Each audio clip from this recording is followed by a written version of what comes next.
Hello friends. Did you know that nearly 80% of those who watch my videos aren't subscribed? If you enjoy the content, I'd truly appreciate it if you hit that subscribe button. It helps a lot. Also, don't forget to leave a like and share your thoughts in the comments. Your interaction not only supports the channel's growth, but also helps these stories reach more people. Thank you all for being here. By the way, where are you watching from? Let me know in the comments.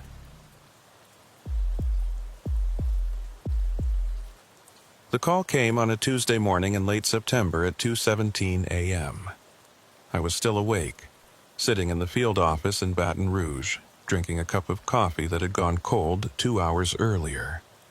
When the dispatcher's voice crackled over the speaker, I sensed that particular tension, the kind that signaled something was seriously wrong. "Agent Rowan, we have a problem." The last signal from federal confidential informant Marcus Landry came in at 1:52 a.m., 40 miles south of Baton Rouge, near Bayou Sorrel. The dispatcher's voice trailed off. GPS coordinates are fixed but immobile. No response to calls for the last 23 minutes. I set my coffee cup on the table and felt that familiar tightening in my chest. Marcus Landry had been my confidential informant for 18 months. Providing us with information about a drug trafficking gang operating in the Louisiana swamps. During active surveillance, he was required to report every 6 hours. The loss of his signal was not only alarming, but potentially catastrophic. "Any last transmission?" I asked, already reaching for my jacket. "Audio only. Dispatch recorded it." There was a clicking sound, then static. Then Marcus's voice came through, barely above a whisper. "Something's not right out here. The water. There's movement in the water. Not a gator, something else." A pause, heavy breathing. "I'm going to..." Then, nothing. Just the wet sound of something dragging across a surface, like fabric pulled through mud. Then the line went dead. I was in my vehicle within 3 minutes, heading south on Highway 1 with emergency lights cutting through the pre-dawn darkness. The September heat hadn't broken yet, and even at this hour the air felt thick and damp against my skin. As I drove, I tried to raise Marcus on every available channel. Nothing came back except static, and the occasional garbled word that might have been interference, or might have been something else entirely. The GPS coordinates led me to a boat launch near Pierre Part, where the road ended and the bayou began. I'd been out here before during an earlier phase of the investigation, but never this deep and never alone. The launch was deserted, except for my vehicle and one other, a rusted pickup truck that I recognized as belonging to Marcus. His boat was gone. I pulled out my tactical flashlight and swept it across the launch area. The beam caught fresh tire tracks in the mud, recently made, leading down to where the water lapped against the concrete ramp. But there was something else, too. Drag marks, as if something heavy had been pulled from the truck bed to the water's edge. The marks were irregular, not like a boat trailer would make. More organic somehow. The air smelled wrong. Bayou water always has that particular scent. A mix of decay and life, mud and vegetation. But this was different, sharper, almost metallic, like old blood mixed with something I couldn't quite identify. I've been doing this work for 12 years, and I've learned to trust my instincts about smell. This smell was telling me to turn around. Instead, I called it in. "Dispatch, Agent Rowan, I'm at the Pierre Part launch. Subject's vehicle is here, but no sign of subject, requesting backup in a search boat." The response came back within seconds. "Copy that, Agent Rowan. Closest backup is 40 minutes out. Marine unit is 2 hours minimum. Do you want to wait for support?" I looked out at the dark water, knowing that every minute counted if Marcus was still alive out there. The GPS coordinates placed his last known location about 3 miles into the swamp, following the cypress-lined channels that wound through the marsh like veins. 3 miles wasn't far by land, but in a Louisiana swamp at 3 in the morning, it might as well have been another country. "Negative," I said. "I'm going in. I'll maintain radio contact." I should have waited. That's what the protocols say, what my training demanded. But Marcus was my responsibility, and if there was even a chance he was alive, injured, waiting for help in that black water, I couldn't justify sitting on my hands for 2 hours while a Marine unit mobilized. There was a rental agency next to the launch that kept a few aluminum boats chained up for fishermen. I knew the owner, a man named Boudreaux, who'd helped us before. I called him, woke him up, explained the situation. He gave me permission to take one of the boats and the location of the key. Within 10 minutes, I had a 12-foot aluminum boat in the water with a small outboard motor attached. The motor started on the third pull, coughing blue smoke into the humid air. I loaded my gear, weapon, radio, flashlight, first aid kit, GPS unit, and pushed off from the launch. The boat rocked as it found its equilibrium in the dark water, and for a moment, I just sat there, feeling the vastness of the swamp opening up around me like a living thing. The beam of my flashlight cut through the darkness ahead, illuminating a narrow channel between towering cypress trees. Spanish moss hung from the branches like gray curtains, perfectly still in the windless air. The water was black as oil, reflecting nothing, absorbing everything. I could see about 20 feet ahead before the light simply stopped, swallowed by the darkness. I followed the GPS coordinates, keeping the motor at low throttle to minimize noise. The channel twisted and turned, splitting into smaller channels that split again, creating a maze of waterways that all looked identical in the dark. Without the GPS, I would have been hopelessly lost within minutes. The cypresses crowded closer on both sides, their knobby roots breaking the water's surface like knuckles. After about a mile, I cut the motor to listen. The silence was immediate and total. No birds, no insects, no sound of wind or water moving. Just a dead, heavy silence that pressed against my eardrums. I tried the radio again. "Dispatch, Agent Rowan. I'm approximately 1 mile in, heading southwest toward subject's last known position. Radio check." The response came back broken and distorted. "Opie. Rowan. Signal. Weak?" I repeated the transmission, but got only static in return. Not unusual in the swamp. The dense vegetation and the minerals in the water could play hell with radio signals, but it added another layer of isolation to an already tense situation. I restarted the motor and continued deeper into the bayou. The channel narrowed further until the cypress branches nearly met overhead, blocking out what little starlight penetrated the cloud cover. My flashlight beam became the only source of illumination, and I found myself checking behind me more and more frequently, unable to shake the feeling that something was following just beyond the reach of the light.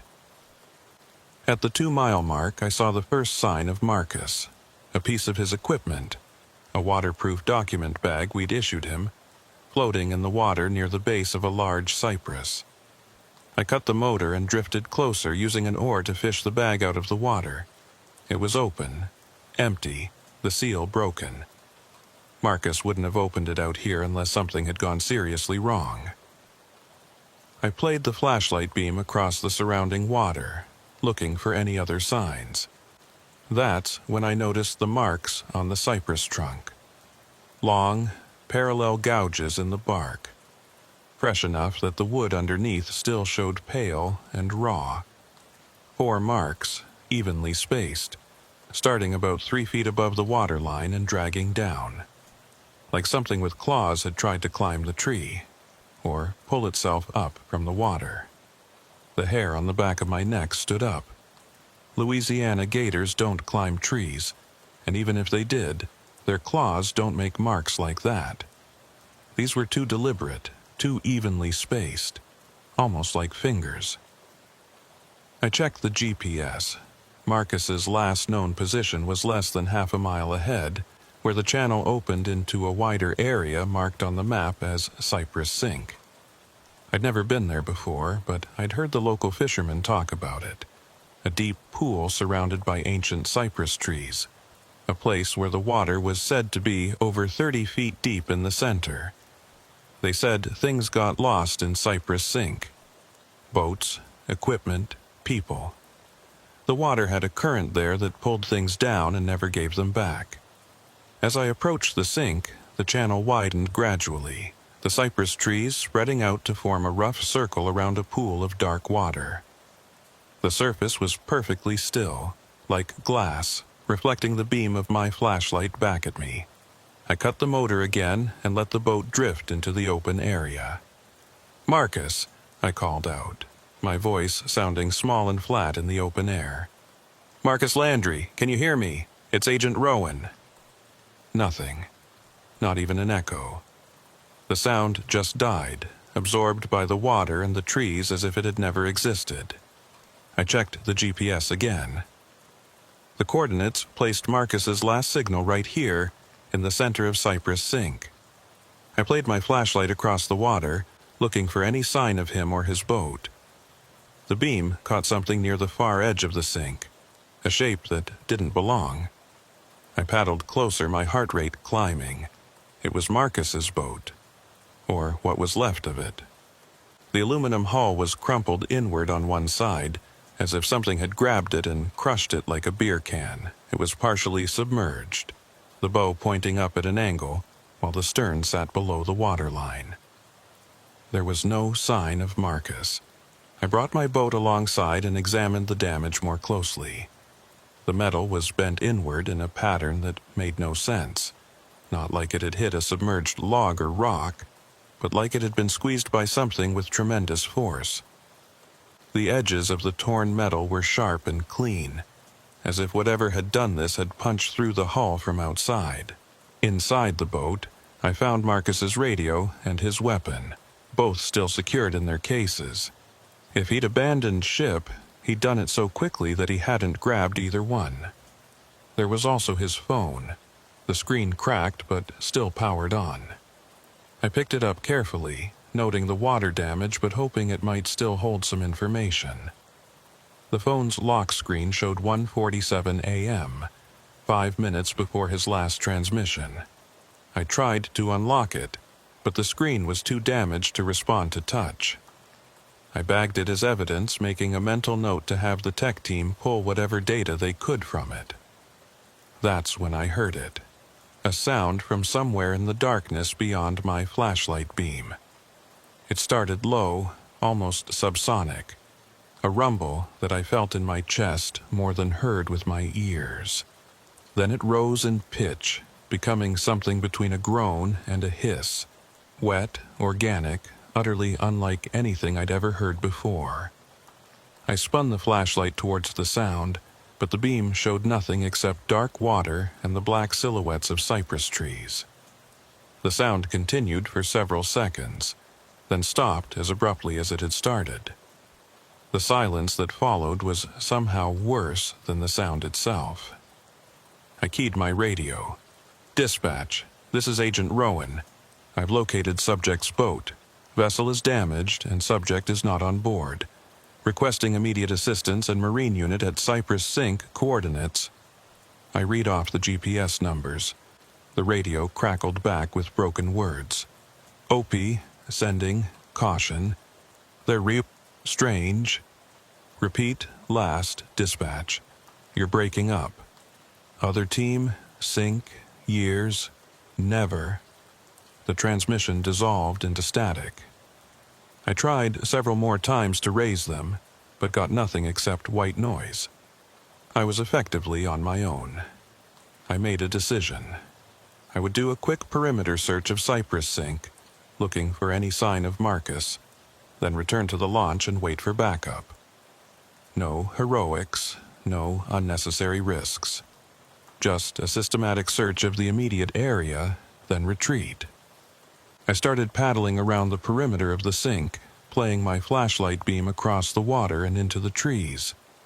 The beam caught occasional glimpses of movement, something sliding into the water, a ripple that moved against the current. shadows that seemed to shift position when I wasn't looking directly at them. Each time, my hand went to my weapon, but there was never anything solid to aim at. I was about halfway around the perimeter when I saw the light. It appeared without warning, maybe 50 yards away, deep in the cypress trees on the far side of the sink. A pale, blue-green glow, hovering about 6 feet above the water, perfectly stationary. It wasn't a flashlight. The quality of the light was wrong, too diffuse, too steady, and it made no sense for anyone else to be out here at this hour. "Federal agent," I called out. "Identify yourself." The light didn't move, didn't respond, just hung there in the darkness like a malevolent eye, watching me. I started the motor and headed toward it, keeping my flashlight trained on the glow. As I got closer, I could see that it wasn't attached to anything. It simply floated in the air between the trees, casting no shadows, illuminating nothing around it. The color reminded me of foxfire, the bioluminescent fungi that sometimes grew on rotting wood, but foxfire doesn't float, and it doesn't glow that brightly. When I was about 20 yards away, the light moved. It didn't bob or drift like something suspended in air. It shot sideways with sudden violent speed, disappearing behind a cluster of cypress trees. I swung the boat to follow it, but when I came around the trees there was nothing there. The light was gone. I killed the motor again and listened. For a moment there was only silence. Then I heard it, a sound like wet breathing, rhythmic and slow, coming from somewhere close by. Too close. I spun the flashlight in a circle, checking all sides of the boat, but saw nothing. The breathing stopped. In its place came a new sound, something moving through the water just below the surface. I could see the ripples it created, moving in a circle around my boat, maybe 10 feet out. Whatever it was large. Larger than any gator I'd ever encountered. I drew my weapon and aimed at the ripples, tracking their movement. My finger rested on the trigger, every muscle in my body tensed. The ripples moved faster, tightening the circle, 5 feet out now, close enough that I could have hit it with a thrown rock. Then they stopped. The water went still. The breathing sound faded away, and I was alone again in the silence. I sat there for what felt like hours but was probably only minutes, heart pounding, weapon drawn, waiting for something to happen. Nothing did. The water remained still. The darkness remained complete except for my flashlight beam. The swamp had swallowed whatever had been circling my boat, pulled it back down into the depths where it belonged. I made the decision to retreat. Whatever had happened to Marcus, whatever had damaged his boat, I wasn't going to find answers out here in the dark. I needed daylight, backup, and proper equipment. I holstered my weapon, started the motor, and headed back toward the channel that would lead me out of Cypress Sink. The GPS showed the way clearly, but as I followed it, I noticed something strange. The route I'd taken to get here, the twisting channel through the cypress trees, didn't match the route the GPS was showing me now. It was close, but not identical. The turns were slightly different. The distances between landmarks didn't quite line up. It was as if the channel itself had shifted while I'd been in the sink. I told myself it was just GPS error, signal degradation from the swamp environment, my own adrenaline-fueled misremembering of the route in. But I couldn't shake the feeling that something about the geography had changed, that the swamp had rearranged itself while I wasn't paying attention. The trip back to the launch took longer than the trip in. The channel seemed narrower, more restrictive. Twice, I had to backtrack when the GPS indicated I'd gone the wrong way.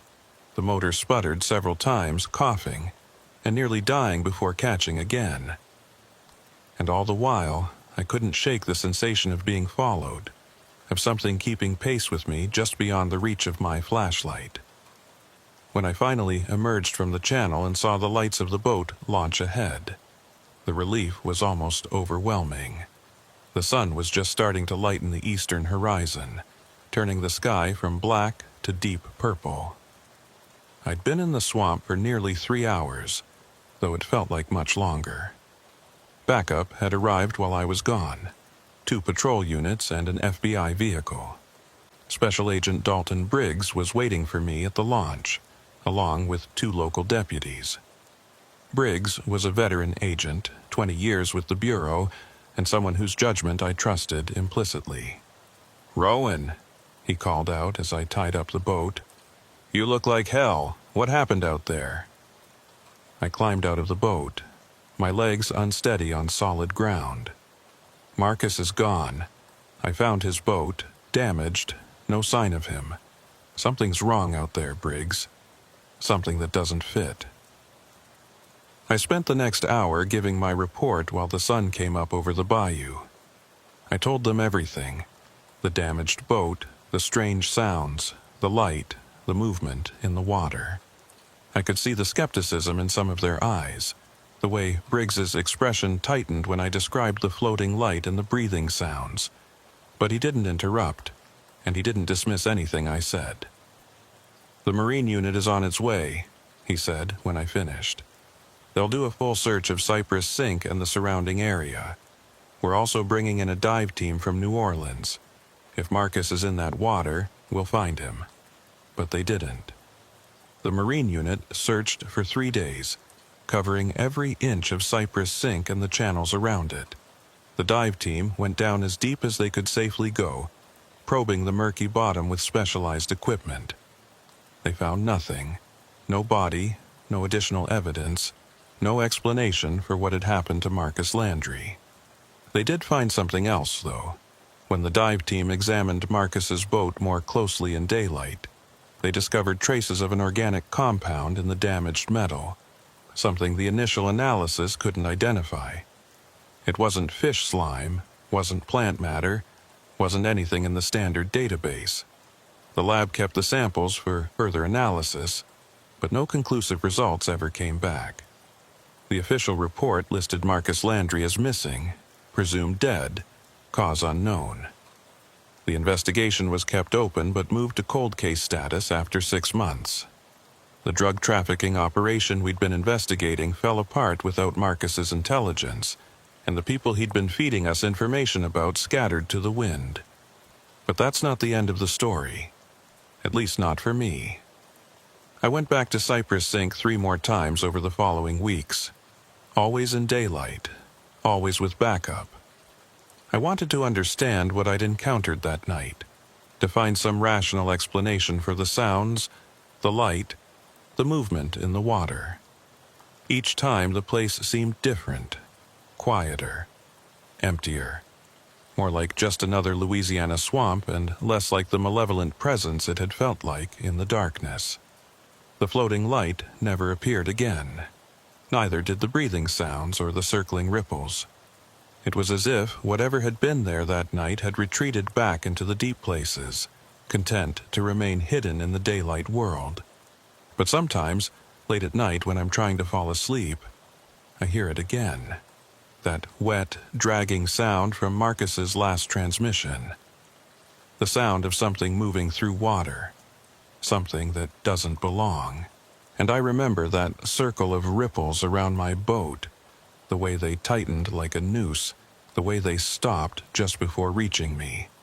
Whatever was in Cypress Sink that night, it let me go. It could have done to me what it did to Marcus, could have crushed my boat and pulled me down into that black water. But it didn't. Sometimes I wonder if it was mercy. Other times I think it was something else. A warning, maybe, or a message. Stay out of the deep places. Some investigations aren't meant to be concluded. Some questions aren't meant to be answered. I still have Marcus's phone in an evidence box in my office. The tech team was never able to recover any data from it. The water damage was too severe.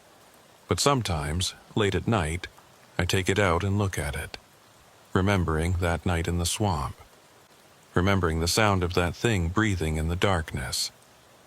and I wonder if Marcus is still out there somewhere, in the deep water of Cypress Sink, waiting for someone to find him. Or if he became something else, something that belongs to the swamp now, something that watches from the shadows when other agents come looking for answers in the darkness. I don't go into the bayous alone anymore, and I never go out at night. Some lessons you only need to learn once. The second incident happened exactly 2 months after Marcus Landry disappeared.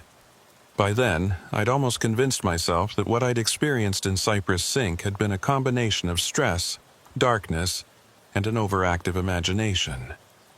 The human mind does strange things in isolation, creates patterns where none exist, sees threats in shadows. That's what I told myself every time I woke up from dreams of black water and circling ripples. Then the calls started coming in. The first one was from a local fisherman named Raymond Hebert, a man who'd spent his entire life navigating the bayous south of Baton Rouge. He'd been night fishing near Cypress Sink when his boat motor died. Not unusual. Outboard motors are temperamental machines, especially the older models. What was unusual was what he reported hearing while he sat in the darkness, waiting for dawn so he could paddle back to shore. It was like singing, he told me over the phone, his Cajun accent thick with something that might have been fear. But not any singing I ever heard before. It was coming from the water, from somewhere deep. And Agent Rowan, I've been fishing these waters for 50 years. I know every sound a swamp can make. This wasn't natural. I took down his statement, filed it with the others that had been accumulating in the Marcus Landry case file. There were 7 now, all from people who'd been in or near Cypress Sink after dark. All of them reported similar experiences. Strange sounds, lights in the water, the feeling of being watched. 2 of them mentioned seeing something large moving below the surface, too big to be a gator, too deliberate in its movements to be a sturgeon. Special Agent Briggs called me into his office on a Thursday afternoon. He had the case file spread across his desk, along with topographical maps of the Bayou Sorrel area. His expression was troubled. "I've been looking at these reports," he said without preamble. 8 separate witnesses, all credible, all describing anomalous activity in the same general area. That's not coincidence, Rowan. I sat down across from him. "You think something really is out there?" "I think something happened to Marcus Landry, and I think whatever it was might happen again if we don't figure it out." He tapped one of the maps. "I want you to organize a proper investigation. Daylight operation, multiple boats, sonar equipment, maybe bring in some wildlife specialists from LSU. Let's approach this scientifically and see what we find." It took a week to organize everything. We assembled a team of 6, myself, 2 other federal agents, a marine biologist from Louisiana State University named Dr. Everett Price, and 2 local guides who knew the bayou system better than anyone. We had 3 boats, handheld sonar units, water sampling equipment, and enough communications gear to stay in constant contact with both each other and the command post we'd set up at the Pierre Part launch. We went in at 9 a.m. on a clear November morning. The weather was cooperating, temperature in the low 70s, no wind, excellent visibility, perfect conditions for what we were planning. The trip to Cypress Sink took about 45 minutes at cruising speed, following the same route I'd taken that night 2 months earlier. In daylight, with multiple boats and plenty of backup, the journey felt completely different. The cypress trees were still imposing, the channels still narrow and winding, but without the darkness and isolation, the swamp looked like what it was. A wild, beautiful ecosystem, home to countless species of birds, fish, and reptiles. Dr. Price was in my boat, setting up his equipment as we navigated the channels. He was a thin man in his 50s with the weathered skin of someone who spent most of his time outdoors. He'd brought an array of instruments I didn't fully understand. hydrophones for listening to underwater sounds, pH meters for testing water chemistry, even a specialized camera system for capturing images in murky water. "Agent Rowan," he said as we approached Cypress Sink, "I've reviewed all the witness statements and I've been thinking about what might cause the phenomena they describe. The bioluminescent light, for instance. There are several species of dinoflagellates that produce light when agitated, though they're typically marine rather than freshwater organisms. But it's possible that—" "Doctor," I interrupted gently, "I appreciate the scientific perspective, but I was there that night. What I saw wasn't dinoflagellates, it was something else." He looked at me with patient skepticism. "I understand you had a traumatic experience, Agent, but in my experience, most unusual sightings have perfectly rational explanations once we gather sufficient data. That's why we're here, to collect that data." We emerged into Cypress Sink just before 10 a.m. In daylight, the place looked nothing like the malevolent void I remembered. The water was still dark, but you could see the brownish color was from tannins leached from the cypress roots, not from impossible depth. The trees around the perimeter were ancient and impressive, their gnarled trunks and hanging moss giving the area a cathedral-like atmosphere. It was beautiful in its own wild way. The other two boats joined us in the center of the sink. We formed a loose triangle, keeping about 30 yards between vessels. Agent Melissa Holt was in command of the second boat, with one of the local guides. Agent Wayne Mercer commanded the third boat with the other guide. Both agents were experienced field operators, people I'd worked with before and trusted completely. "Command, this is Rowan," I said into my radio. "All 3 teams are on site at Cypress Sink, beginning survey operation." "Copy that, Rowan," came Briggs's voice from the launch. "We have GPS on all 3 boats. Proceed with caution and maintain regular check-ins." Dr. Price deployed his first piece of equipment, the hydrophone. He lowered it into the water on a cable, watching a small screen that displayed the audio waveforms it was picking up. "Remarkable," he murmured. "The acoustic signature down there is quite complex. Lots of biological activity.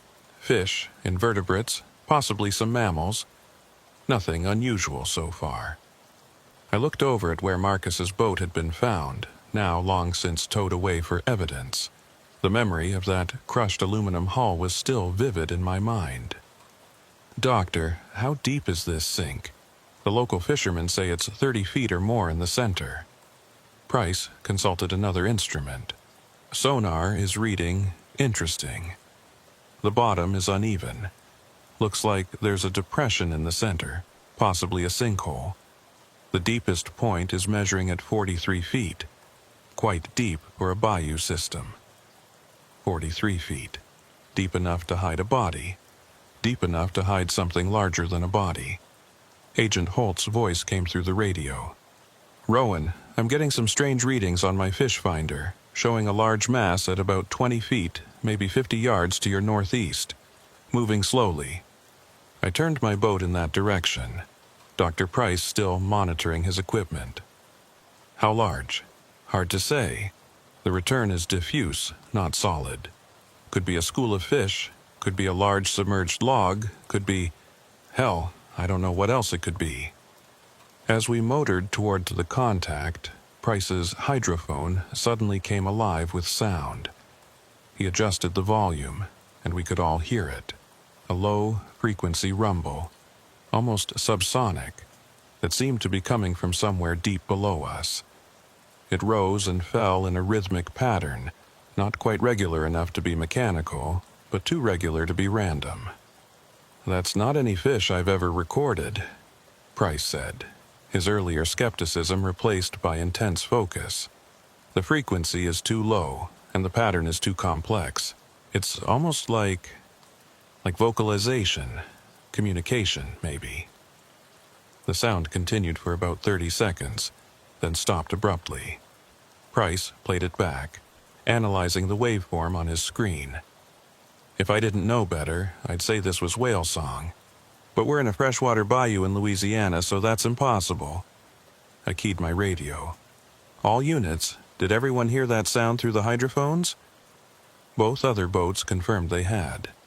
Agent Mercer added, and not just through the hydrophones. We heard it through the hull of the boat, too. Whatever made that sound, it's big and it's close. We spent the next 2 hours systematically searching Cypress Sink, running sonar sweeps, taking water samples, deploying underwater cameras. Price filled notebooks with observations, growing increasingly puzzled by what we were finding. The water chemistry is unusual, he said, frowning at his pH meter. More acidic than it should be, and there are trace minerals I can't identify without laboratory analysis. The temperature is also strange. It's several degrees colder than the surrounding bayou water, which suggests an underground spring feeding this sink. That could explain the unusual depth. The underwater cameras captured murky footage of the bottom. Lots of fallen logs, some old tires and debris, the skeletal remains of several large fish. But nothing that would explain Marcus's disappearance or the reports from witnesses. At around noon, we broke for lunch, all 3 boats rafting together in the center of the sink. The local guides shared their thoughts about the area as we ate. "My pawpaw used to fish here when he was young," said one of them, a man named Jules Thibodeau. "He told me stories about this place. Said the old Chitimacha Indians wouldn't come here, called it a bad water. Said things went in and didn't come out." "Superstition," Dr. Price said dismissively. "Every isolated body of water has legends attached to it." "Maybe," Jules said, unbothered by Price's skepticism. "But my pawpaw was a practical man, Agent, not given to tall tales. And he told me he saw something here once when he was a boy. Something big in the water, bigger than any gator. Said it surfaced for just a moment, just long enough for him to see it wasn't any animal he recognized. Then it went back down and never came up again." I thought about the ripples that had circled my boat that night, the way they'd tightened around me like a predator assessing prey. Did he say what it looked like? He wouldn't talk about it in detail. But he never came back here after that day, and he warned me to stay away too. Of course, I didn't listen. Been guiding fishing trips out here for years, and I never seen nothing unusual. He paused. Until 2 months ago, night after that federal man disappeared. I was running a late trip, and we passed by here around 11 p.m. We all heard it, that singing sound, like what we heard today, but louder, clearer. Scared my clients so bad they insisted we head back immediately. I didn't argue with them. The afternoon passed without incident. We continued our surveys, documented everything we could, collected samples that Dr. Price promised to analyze thoroughly. By 3 p.m., we'd covered every section of Cypress Sink at least twice. We'd found nothing that would explain the anomalies, nothing that would account for Marcus's disappearance. "I think we should call it," Agent Holt said over the radio. "We've been thorough, and we're not finding anything actionable. Maybe whatever was here that night is gone now." I was about to agree when Dr. Price's equipment came alive again. The hydrophone was picking up that same low-frequency sound, but louder this time, closer. And there was something else, a higher-pitched sound layered over it, almost like clicks or snaps. "That's echolocation," Price said, excitement creeping into his voice. "Something down there is using sonar mapping its environment. But the signature's all wrong for any freshwater species I know. The frequency range is too broad, too sophisticated." The clicking sounds intensified, and I realized they were coming from multiple directions. Whatever was making them, there was more than one, and they were surrounding us. "All boats, stay close," I ordered, feeling that familiar tension returning to my chest. "Keep engines running and be ready to move." The clicking sounds continued for perhaps a minute, seeming to move around us in a coordinated pattern. Then they stopped. The silence that followed was absolute. Even the normal background sounds of the swamp seemed to have ceased. No birds, no insects, no fish breaking the surface. That's when Agent Mercer's voice came through the radio, tight with tension. "Rowan, I've got visual contact with something. Northeast of my position, maybe 40 yards out. It just surfaced briefly, then went back under." "Can you describe it?" "Negative. It was only visible for a second, maybe less, but it was big, really big." I grabbed my binoculars and scanned the area Mercer had indicated. The water surface was disturbed, showing the ring pattern of something that had recently surfaced and submerged. But as I watched, the rings faded, and the surface went still again. Dr. Price was staring at his sonar screen, his face pale. "Agent Rowan, you need to see this. I'm picking up multiple large contacts, depths varying from 20 to 30 feet. They're in a formation around us, a deliberate formation." I looked at the screen. 5 distinct contacts, arranged in a loose circle around our 3 boats, each one reading as approximately 8 to 10 feet in length. As I watched, they began to move, maintaining their positions relative to each other, tightening the circle. "Command, this is Rowan," I said into the radio, keeping my voice as calm as possible. "We have multiple unknown contacts in the water around our position. Contacts are large and appear to be coordinating their movements, requesting permission to withdraw." Briggs's response came back immediately. "Approved. All units return to launch immediately, maintain formation, and proceed at best speed." We started our engines and began moving toward the channel that would lead us out of Cypress Sink. The contacts on the sonar followed us for about 100 yards, maintaining that circular formation. Then suddenly, they dove deeper and disappeared from the screens. The trip back to the launch was tense but uneventful. We maintained strict radio protocols, checking in every 5 minutes, reporting anything unusual. But the bayou seemed to have returned to normal. Birds calling in the trees, fish jumping, the normal sounds and movements of a Louisiana swamp.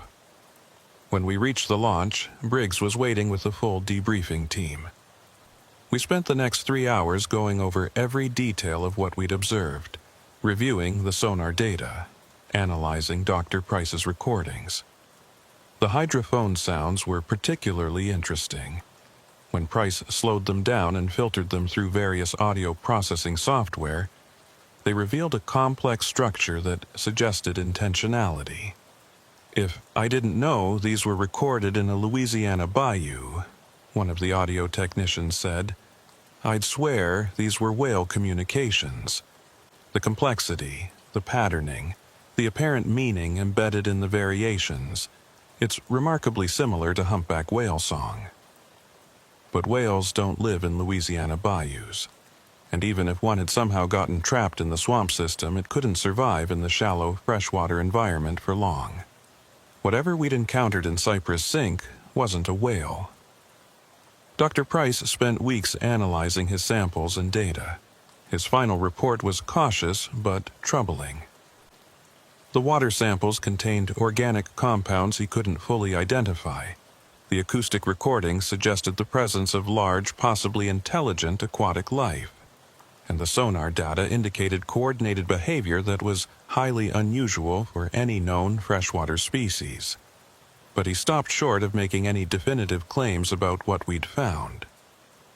Without physical evidence, a specimen, clear video footage, something tangible, I can't make a conclusive identification, he wrote in his report. However, the data strongly suggests that Cypress Sink is home to an unknown species of large aquatic animal, possibly several individuals, displaying complex social behavior and sophisticated communication. Further investigation is warranted, preferably with more advanced equipment and a larger research team. That investigation never happened. 3 weeks after our expedition, The federal budget for the fiscal year was finalized, and there was no money allocated for mysterious aquatic creatures in Louisiana bayous. The Marcus Landry case remained open but inactive. The reports from witnesses continued to come in occasionally, but without the resources to investigate properly, they simply accumulated in the case file. I thought about requesting a transfer, putting Cypress Sink and everything associated with it behind me, but something kept me from doing it. Maybe it was a sense of unfinished business, or maybe it was something else. A need to understand what had really happened to Marcus, what had circled my boat that night in the darkness. About a month after the daylight investigation, I got a call from Raymond Habert, the fisherman who'd first reported hearing strange sounds near Cypress Sink. His voice was shaking. "Agent Rowan, you need to know something. Last night I was out on the bayou, nowhere near Cypress Sink. I've been avoiding that place like you told me. But I heard them sounds again, that singing, coming from a different part of the swamp, maybe 5 miles north of the sink. Whatever's in there, Agent, it's moving. It's not staying in one place."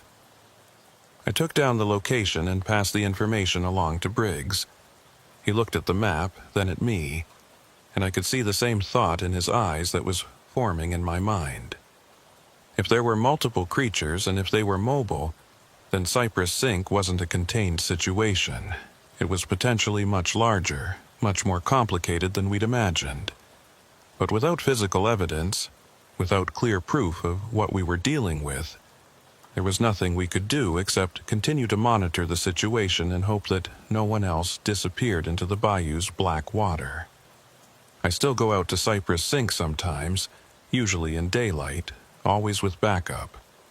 I tell myself I'm doing routine follow-up on the Marcus Landry case, but the truth is more complicated than that.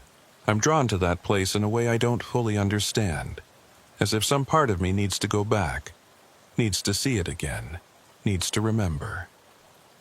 The locals have started calling it the drowning quiet, that absolute silence that descends when the strange sounds stop, when the normal life of the swamp seems to hold its breath. They say it's a warning, a sign that something is close, something is watching. I don't know if they're right, but I know that whatever Marcus Landry found in Cypress Sink that night, whatever crushed his boat and pulled him down into the deep water, it's still there, still waiting, still watching. And sometimes, late at night, I wonder if it's waiting for me specifically. If I'm meant to go back one more time, to finish what Marcus started, to find the answers that lie at the bottom of that 43-foot sinkhole in the heart of the Louisiana swamp. But I'm not ready. Not yet. Maybe not ever. Some questions, once you've asked them, can never be unasked. Some investigations, once you've started them, can never be left unfinished. They stay with you, haunting the edges of your thoughts, pulling you back toward the darkness whether you want to go or not. Marcus Landry understood that, I think. In his last transmission, when he said something's not right out here, he wasn't just reporting an anomaly. He was acknowledging that he'd crossed a threshold, stepped into a world where the normal rules didn't apply, where the distinctions between hunter and prey, between observer and observed, had become dangerously blurred. I crossed that same threshold the night I went looking for him, and unlike Marcus, I made it back to shore. But something of me stayed behind in that black water, in that drowning quiet. I can feel its absence sometimes, like a missing tooth that your tongue keeps finding. The investigation continues, technically. The case file remains open. Evidence continues to accumulate, slowly, incrementally, building towards something we don't yet understand. And I remain assigned to it, tethered to Cypress Sink by invisible threads that grow stronger rather than weaker with the passage of time. Dr. Price called me last week. He'd been reviewing the acoustic recordings again, using new software, new analytical techniques. He'd found patterns he'd missed before, structures within structures, meanings nested inside meanings. Agent Rowan, he said, his voice strange over the phone. "I think these sounds aren't just communication. I think they're language. Real language with grammar and syntax and embedded information. And I think—" He paused, and I could hear him breathing, trying to decide whether to continue. "I think they were talking about us. The boats you by name. I asked him to send me his analysis. He promised he would, but the data never arrived. When I tried to call him back the next day, his number was disconnected. His university email bounced back as undeliverable. It was as if Dr. Everett Price had simply ceased to exist. I tried to follow up, to track him down, but got nowhere. His department at LSU said he'd taken an indefinite leave of absence. His home address led to an empty house. Furniture still in place, but no sign of recent occupancy. His colleagues claimed not to have heard from him in weeks. The last message in his university voicemail was time-stamped at 11:47 p.m., 3 days before I'd tried to call him. It was just background noise at first. Wind, maybe, or water moving. And then that sound, that wet breathing I'd heard in Cypress Sink, close enough to the microphone that it distorted the recording. Then Dr. Price's voice, barely a whisper. "I understand now. They've been here all along. We're the ones who don't belong." The message ended. There were no further communications. Special Agent Briggs told me to drop it, to focus on the Landry case and let university security handle the missing professor. But I knew there was a connection, knew that Price had found something in those recordings that had led him to some kind of revelation. A revelation that had cost him everything. I have the acoustic data on my personal drive now, encrypted and backed up in multiple locations. I've listened to it hundreds of times, trying to hear what Price heard, trying to understand the patterns he'd discovered. And sometimes, late at night with good headphones, I think I catch glimpses of it. Meanings that slide past just as I'm about to grasp them. Words in a language that predates human language, that exists in frequencies and rhythms we were never meant to decode. They were talking about us. By name. How is that possible? How could something living in a Louisiana bayou know my name, know who I am, unless they've been listening, watching, learning, for longer than we've been aware of them? Maybe for as long as humans have been navigating these waterways, maybe longer. The Chitimaca called it bad water, avoided it for reasons they never fully articulated. Maybe they knew. Maybe their ancestors had learned, over generations, that some places are meant to remain unexplored, some mysteries are meant to stay unsolved. The drowning quiet continues. Reports still come in, more frequently now, from a wider area. The singing sounds have been heard as far north as Maringouin, as far south as Morgan City. Whatever lives in Cypress Sink, it's spreading or migrating, or there are more of them than we ever imagined. And still, the case remains open. Still, I return to those black waters, searching for answers I may never find, looking for Marcus Landry in the deep places where light doesn't reach. The swamp keeps its secrets, and some of those secrets, I'm beginning to believe, are meant to be kept. Winter came to the bayou, though winter in Louisiana meant temperatures in the 50s and occasional fog rather than snow. The fog was the worst part. It would roll in from the Gulf at night, thick and damp and impenetrable, turning the swamp into a maze where even the most experienced guides could lose their way. It was during one of these fog-laden nights in January that Agent Wayne Mercer disappeared. Mercer had been part of the daylight investigation at Cypress Sink, one of the agents who'd been in the boat when we'd picked up those coordinated contacts on sonar. Since then, he'd become as obsessed with the case as I was, spending his off hours reviewing the data, interviewing witnesses, trying to piece together a coherent picture of what we were dealing with. He'd also been going into the bayou alone. I didn't know about these solo excursions until after he vanished. Apparently, he'd been making regular trips to Cypress Sink and the surrounding waterways, usually in the early evening, always alone, carrying recording equipment and cameras. He'd been documenting sounds, trying to capture video footage, attempting to do what our official investigation couldn't, prove definitively that there was something unusual in those waters. His wife called me at 6:30 a.m. on a Thursday. Wayne hadn't come home the night before, and his truck was missing from their driveway. His phone was going straight to voicemail. She'd tried to reach him through official channels, but no one had heard from him since he'd left the office at 4 p.m. the previous day.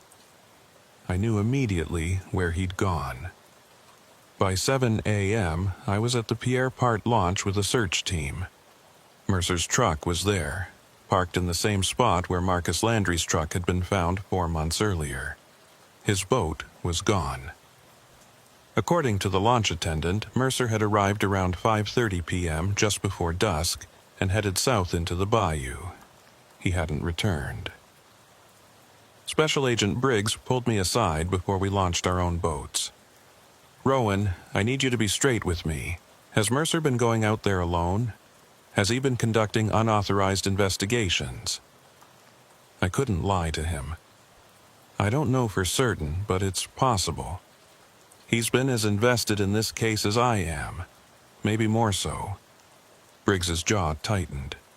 God damn it. I specifically ordered everyone to stay out of that area without proper authorization and backup. If he's been freelancing, he shook his head. Find him, Rowan. Bring him back. Whatever's going on in that swamp, we can't afford to lose another agent. The fog hadn't lifted yet, even though the sun was up. Visibility on the water was less than 30 feet, turning the bayou into a series of disconnected fragments, cypress trunks emerging from white void, channels that appeared and disappeared, sounds that seemed to come from everywhere and nowhere at once. We had 4 boats this time, 8 agents total, all equipped with GPS, radio, flares, and more firepower than was probably necessary for a search and rescue operation. But after what had happened to Marcus, no one was taking chances. The trip to Cypress Sink took twice as long as usual because of the fog. We had to navigate entirely by GPS, unable to see the normal landmarks that marked the route. The outboard motors sounded unnaturally loud in the muffled air, and every splash of water against the hull made me jump.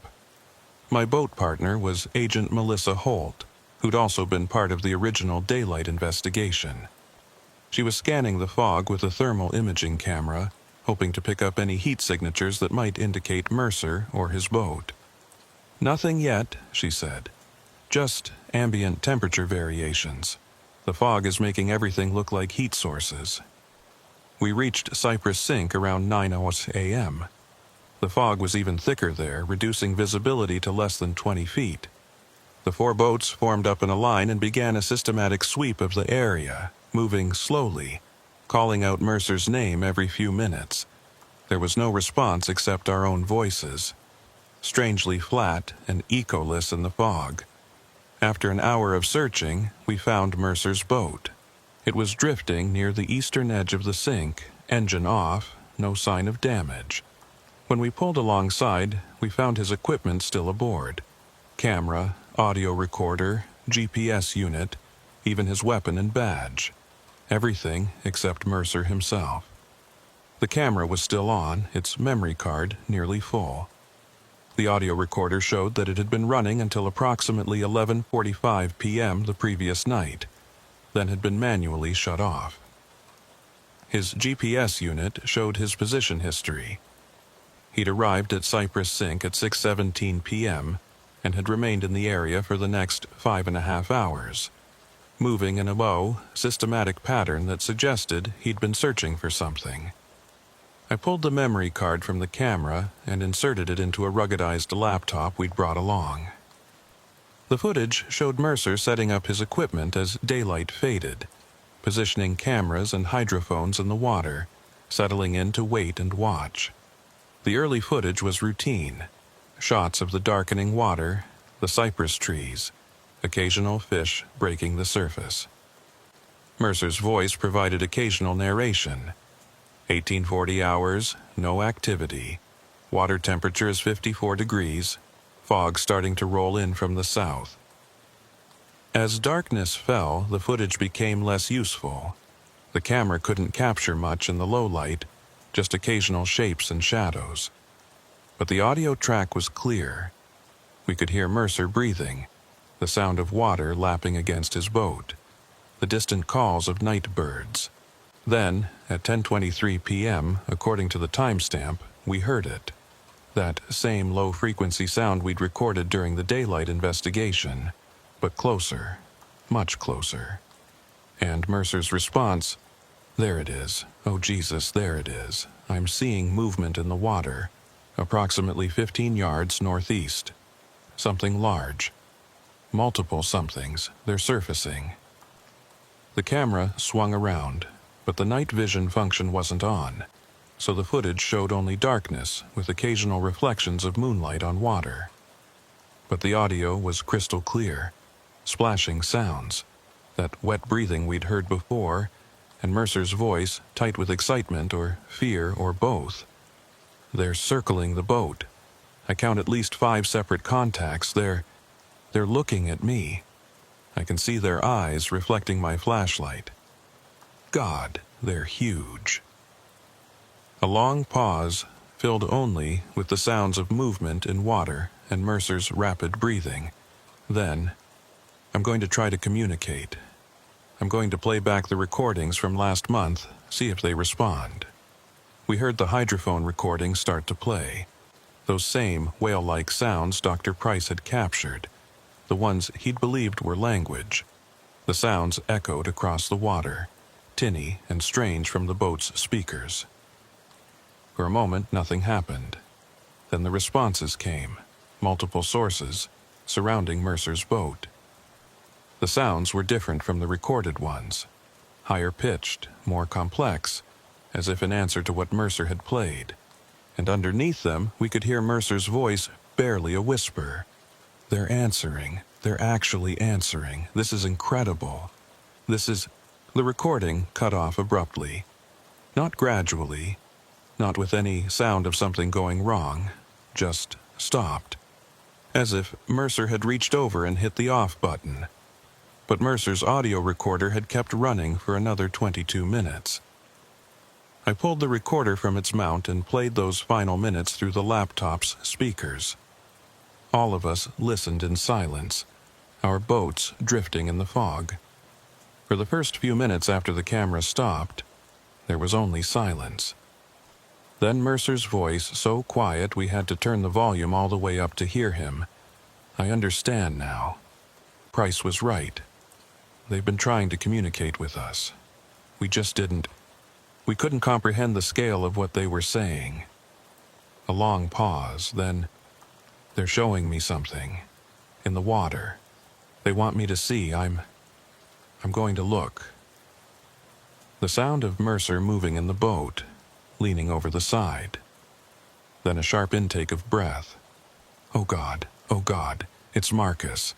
They kept him. They preserved him somehow. He's down there, suspended in the water, and he looks like he's asleep.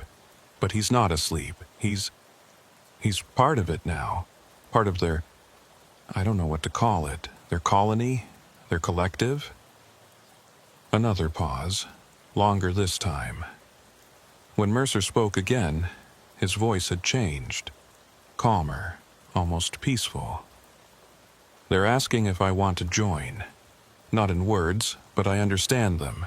They're offering. They don't mean harm. They never meant harm. We're too loud, too disruptive. We don't listen. We never learn to listen." A sound like water sloshing against the boat hull. Then, "I'm going to go with them, just for a little while, just to see, just to understand. If anyone finds this recording, tell my wife I'm sorry. Tell her I had to know. Tell her..." The recording ended, manually shut off, just like the camera had been. We sat in our boats, surrounded by fog, listening to the echo of Mercer's last words. No one spoke for a long time. Finally, Agent Holt broke the silence. He went in voluntarily. He chose to go with them. "We don't know that," I said, though even as I spoke the words, I knew they weren't true. We'd heard the recording. We'd heard Mercer's voice, heard the choice he was making. "Rowan," Briggs's voice crackled through the radio from the command post. "What did you find?" I keyed the transmit button, trying to figure out how to explain what we'd just heard. "We found Mercer's boat and equipment. We have audio recordings from last night. He made contact with something in the water. Multiple somethings, and I paused, knowing how insane this would sound. "He went with them, sir, by choice. He went into the water." The silence on the other end lasted so long I thought we'd lost the connection. Then Briggs spoke, his voice carefully controlled. "Repeat that last part, Agent." According to his own audio log, he made voluntary contact with the entities in the water and chose to enter the water with them. His exact words were, "I'm going to go with them." "Christ," Briggs muttered.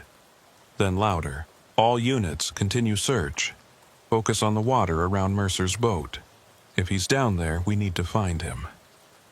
We searched for the rest of the day and through the night, using every piece of equipment we had. Sonar, thermal imaging, even underwater drones equipped with lights and cameras. The drones descended into the murky water of Cypress Sink, their lights creating spheres of illumination in the darkness, revealing the debris-covered bottom 43 feet below. But we found nothing.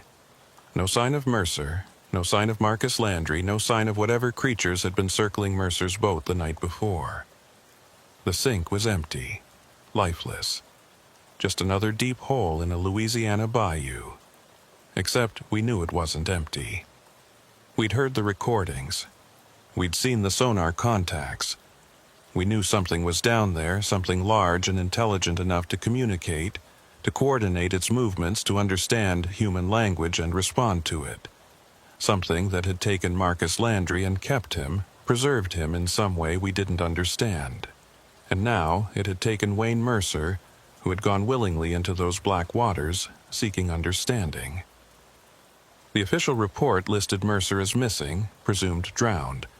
There was a memorial service, a flag ceremony, all the rituals we perform when an agent is killed in the line of duty. His wife received his pension and his posthumous commendation. The case file grew thicker with witness statements and evidence logs and photographs of an empty boat drifting in fog. But I knew the truth was more complicated than presumed drowned. Wayne Mercer hadn't drowned. He'd made a choice, crossed a threshold that I'd stepped back from, accepted an offer that I'd been too afraid to accept when those ripples had circled my boat in the darkness. Dr. Price had gone to them too, I was certain now. Whatever revelation he'd found in those acoustic recordings, it had led him to the same choice, the same threshold. And like Mercer, he'd chosen to cross it. The question that kept me awake at night was simple. Were they still alive down there somehow, suspended in the deep water like Mercer claimed Marcus was? Or had they died, and the creatures in Cypress Sink had simply kept their bodies, preserving them for reasons we couldn't fathom? I didn't have an answer, still don't. But I think about Mercer's words. They never meant harm. We're just too loud, too disruptive, we don't listen. What if he was right? What if everything we'd interpreted as threatening, the crushed boat, the circling movements, the strange sounds, was actually something else? Not aggression, but communication. Not hunting, but reaching out. Not threat, but offer. What if the creatures in Cypress Sink had been trying to make contact with us all along, and we'd been too afraid, too defensive, too human to understand? I went back to the sink one more time, 3 weeks after Mercer disappeared. I went alone, in darkness, breaking every protocol we'd established. I took his audio equipment and played those recordings again, the ones he'd played that night. The whale song sounds that Dr. Price had believed were language, I sat in my boat in the center of Cypress Sink, in the darkness, and I played those sounds across the water, and I waited. They came. I heard them before I saw them, that low-frequency rumble, rising from the depths. Then movement in the water around my boat, careful, deliberate, maintaining distance, not threatening, not aggressive, just present, aware. I turned on my flashlight and pointed it at the water. Eyes reflected back at me. Large, intelligent, utterly alien. Multiple pairs of eyes surrounding my boat in that familiar circle. "I'm listening," I said aloud, my voice sounding small and inadequate in the vast silence of the swamp. "I don't understand yet, but I'm trying to listen. I'm trying to understand what you want from us." The eyes watched me. The water moved around my boat, gentle swells that rocked the hull rhythmically. And then, from somewhere deep below, I heard it. A sound that might have been my name, pronounced in frequencies that human vocal cords could never produce, echoing up through 43 feet of water to reach me. They knew my name, just as they'd known Dr. Price's name, just as they'd known Wayne Mercer and Marcus Landry. They'd been paying attention, learning, trying to bridge a gap that was wider than species, wider than communication, something fundamental about the nature of consciousness itself. I sat there for an hour, maybe more, listening to them, trying to understand the patterns in their sounds. I didn't succeed. The meaning remained just beyond my grasp, like trying to remember a dream upon waking. But I felt something shift inside me, some barrier beginning to dissolve. When I finally started my motor and headed back to the launch, they followed me for a while, maintaining that respectful distance, those eyes watching from the darkness. Then, as I reached the channel that would lead me out of the sink, they fell back and let me go. I haven't gone back since, not because I'm afraid, but because I don't trust myself anymore.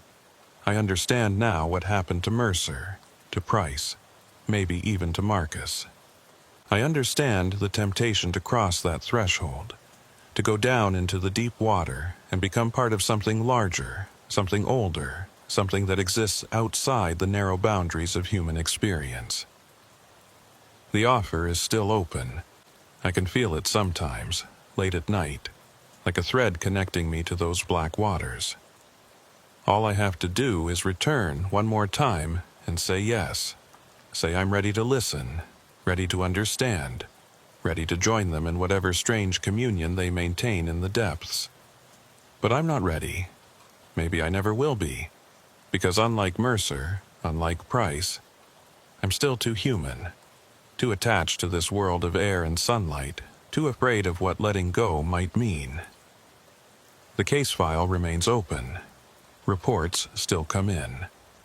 The phenomena continue spreading to new areas, new waterways, and I remain assigned to it, tethered to something I can observe but never fully understand, investigating a mystery that might not want to be solved so much as accepted.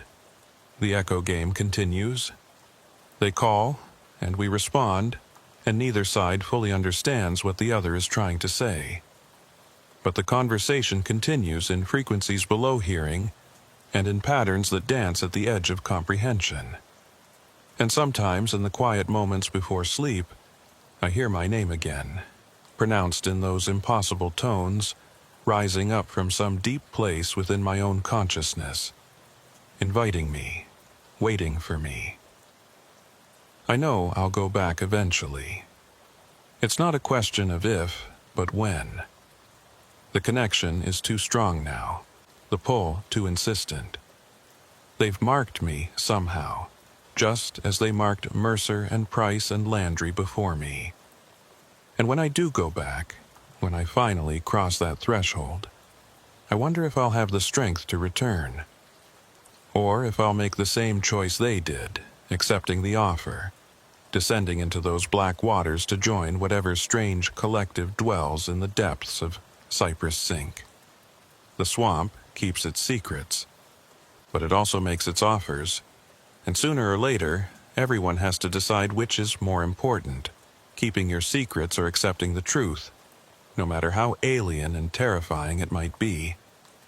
I'm still deciding, but the clock is ticking, and the water is patient, and those eyes are always watching, always waiting, always ready to welcome one more searcher into the darkness. 6 months after Wayne Mercer disappeared, I requested reassignment. It was approved within a week, no questions asked, no resistance from administration. I think Special Agent Briggs was relieved to have me out of Louisiana, away from Cypress Sink and its accumulated mysteries. He never said it directly, but I could see it in his eyes during our final briefing. He thought I was too deep in it, too obsessed, too close to following Mercer over whatever edge he'd crossed. He was probably right. They sent me to the field office in Mobile, Alabama. Different state, different jurisdiction, different cases. I spent my days investigating financial fraud and organized crime, the kind of clean, understandable criminality that made sense, that followed rules, that could be solved with evidence and testimony and legal procedure. But at night, I dreamed of black water and eyes that glowed in darkness, and a voice speaking my name in frequencies that shouldn't exist. The dreams were always the same. I was in my boat in the center of Cypress Sink, and the water around me was full of movement. Shapes just below the surface, circling, watching, waiting. And then one of them would surface just for a moment, just long enough for me to see its face, except it wasn't a face, not in any sense I could articulate. It was something else, something my sleeping mind couldn't quite render properly, so it kept shifting, changing, showing me glimpses of what might have been features but weren't, not really. And yet I recognized it somehow, knew it, felt a connection to it that went deeper than visual recognition.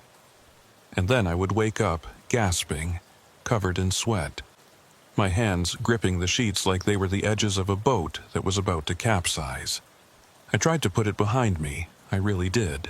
I focused on my new cases, made new friends in the mobile office, even started dating a woman named Jennifer who worked in the DEA field office across town. I went to therapy, talked about stress and trauma and the cost of working cases where people don't come back. The therapist gave me techniques for managing anxiety, prescriptions for better sleep, advice about maintaining boundaries between work and personal life. None of it helped, because the problem wasn't trauma or stress or failure to maintain boundaries. The problem was that part of me was still in Cypress Sink, had never left, was standing at the edge of that threshold that Mercer and Price and Landry had crossed. 3 months into my new assignment, I got a call from a number I didn't recognize. When I answered, there was only static at first, then a voice, distorted, barely comprehensible, like it was coming from very far away or very deep underwater. "Agent Rowan." My blood froze. I knew that voice, though it sounded wrong, altered somehow. "Mercer? Wayne, is that you?" More static, then, "Need you to understand. Not what you think. They're not. Wayne, where are you? Are you alive? Are you hurt? Come back, one more time. They want to show you something important. Please." The line went dead. I tried calling back, but the number was disconnected. I reported it to Briggs, who ran traces and came up empty. The call had originated from a burner phone purchased with cash in Baton Rouge, used once, then never activated again. But I knew it had been Mercer. I recognized his voice underneath the distortion, recognized the cadence of his speech, the way he paused between words. He was alive.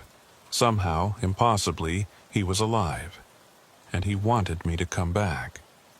I should have ignored it, should have written it off as a hoax, or a hallucination, or my own obsession manifesting in external form. But I couldn't, because if there was even a chance that Mercer was alive, that he'd survived whatever had happened to him in those black waters, then I had to know. Had to go back one more time. I didn't tell anyone what I was planning. Just took 3 days of personal leave, drove back to Louisiana, and found myself at the Pierre Part launch as the sun set on a warm April evening. The same launch where this had all started, where Marcus Landry's truck had been found, where Mercer's truck had been found, where my own journey into this mystery had begun. I rented a boat, loaded it with equipment, and headed south into the bayou as twilight deepened into night.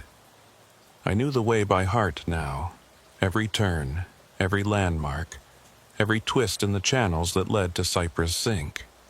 The journey that had taken me hours in darkness 6 months ago now took less than 45 minutes, even in low light. Cypress Sink looked exactly as I remembered it. The same ancient cypress trees forming that circular cathedral around the deep pool. The same black water reflecting nothing. The same sense of vast depth, of something enormous lurking just beyond sight. I cut the motor and let the boat drift into the center of the sink. Then I did exactly what Mercer had done on his last night. I set up cameras and audio recording equipment. I positioned hydrophones in the water. And then I played back those recorded sounds, the ones Dr. Price had believed were language, the ones that had prompted responses when Mercer had played them. The sounds echoed across the water, strange and otherworldly in the darkness. And I waited. They came quickly this time, as if they'd been expecting me. I heard them first, that low-frequency rumble rising from the depths, and then saw movement in the water around my boat. The same circular formation, the same careful coordination, the same sense of intelligent observation. I turned on my flashlight and pointed it at the water.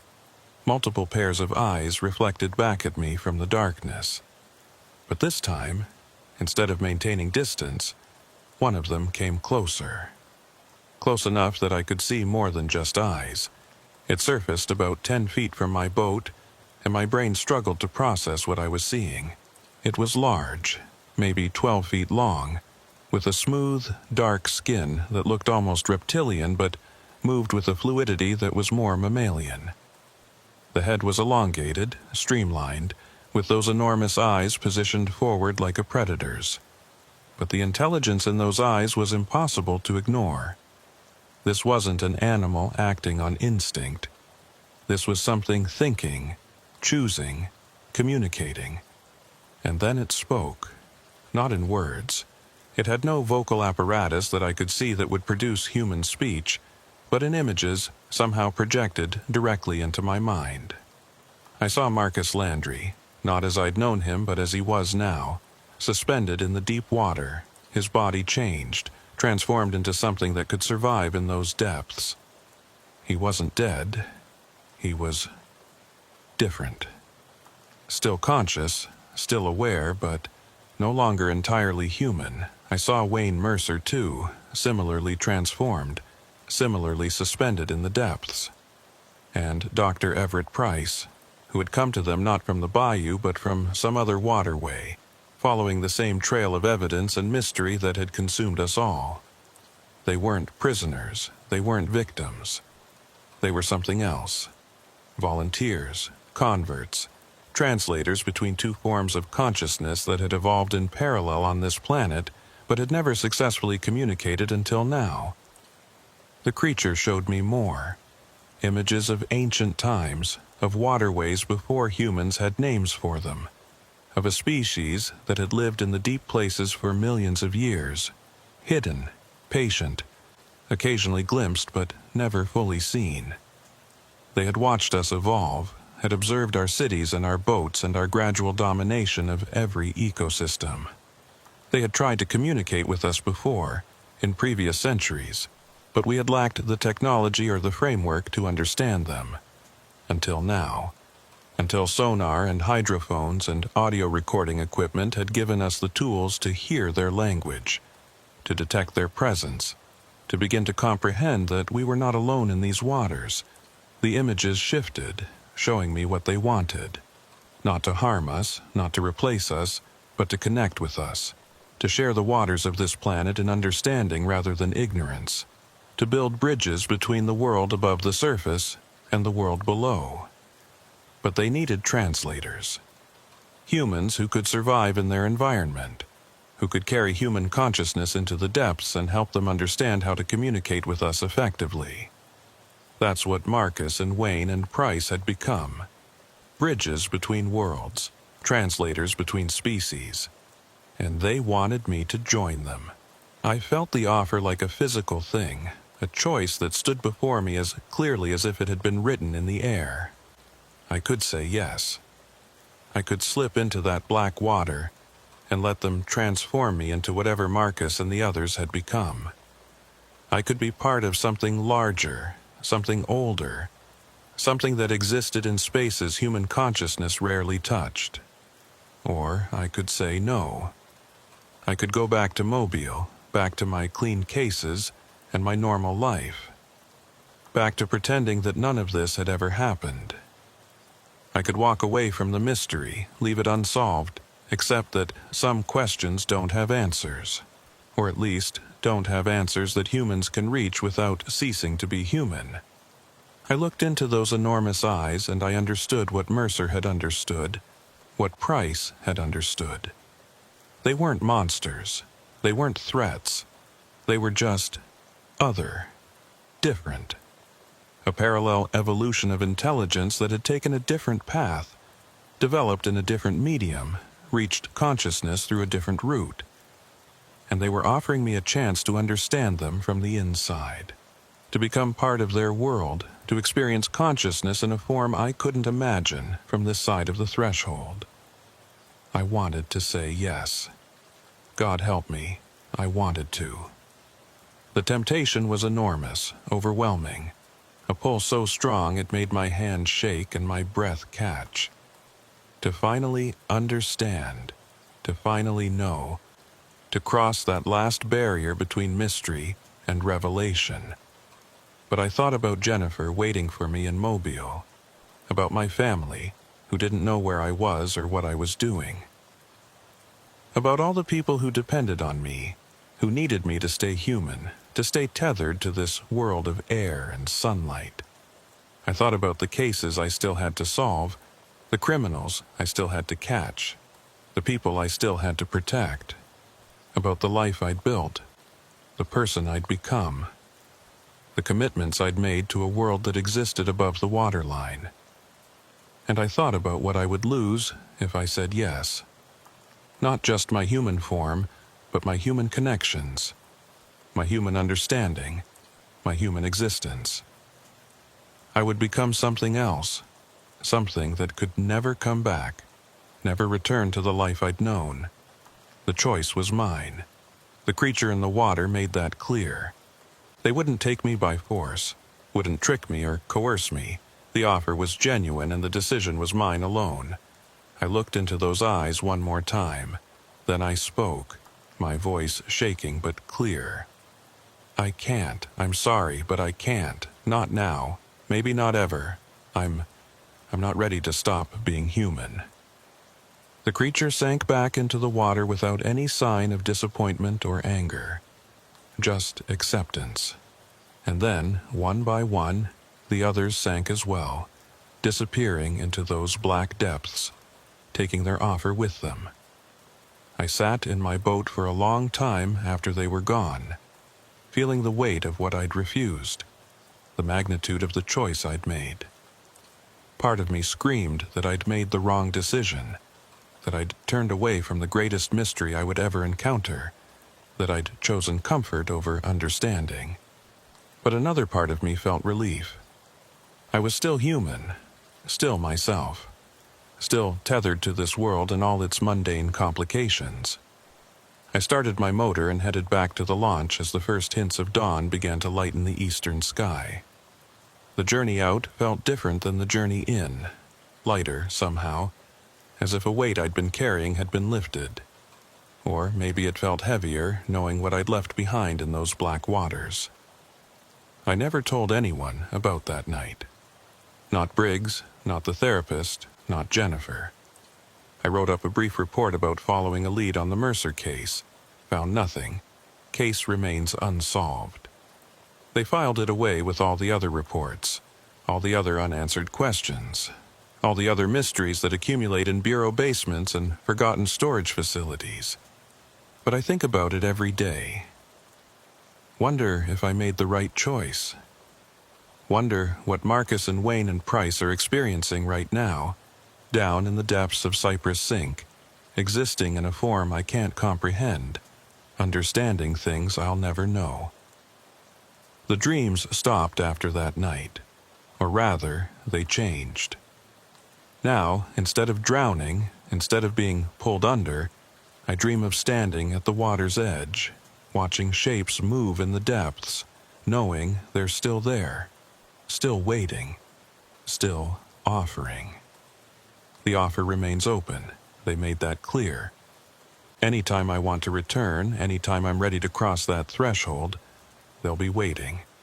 The door isn't closed, just deferred. I'm 46 years old now. I have maybe 20 good years left in the bureau, then retirement, then whatever comes after. And I know that someday, when I'm old and my human connections have frayed and the prospect of continuing this human existence has lost its appeal, I'll probably go back one more time. I'll go back to Cypress Sink, and I'll say yes to the offer I refused. I'll slip into those black waters and let them transform me into whatever Marcus and the others became. I'll finally cross that threshold and understand the mystery that's haunted me for all these years. But not yet. Not today. Today I'm still human, still bound to this world of air and sunlight, still committed to the life I've chosen above the waterline. The case file remains open. It always will. Because some cases aren't meant to be solved. They're meant to be lived with, carried forward, returned to when the time is right. Marcus Landry is still listed as missing, presumed dead. So is Wayne Mercer. So is Dr. Everett Price. The official record will never change, because the truth is too strange, too impossible, too far outside the boundaries of what official records can accommodate. But they're not dead. They're just elsewhere, transformed, existing in a state that has no name in human language, experiencing consciousness in a form that human consciousness can barely touch. And they're waiting, not for rescue. They don't need rescue.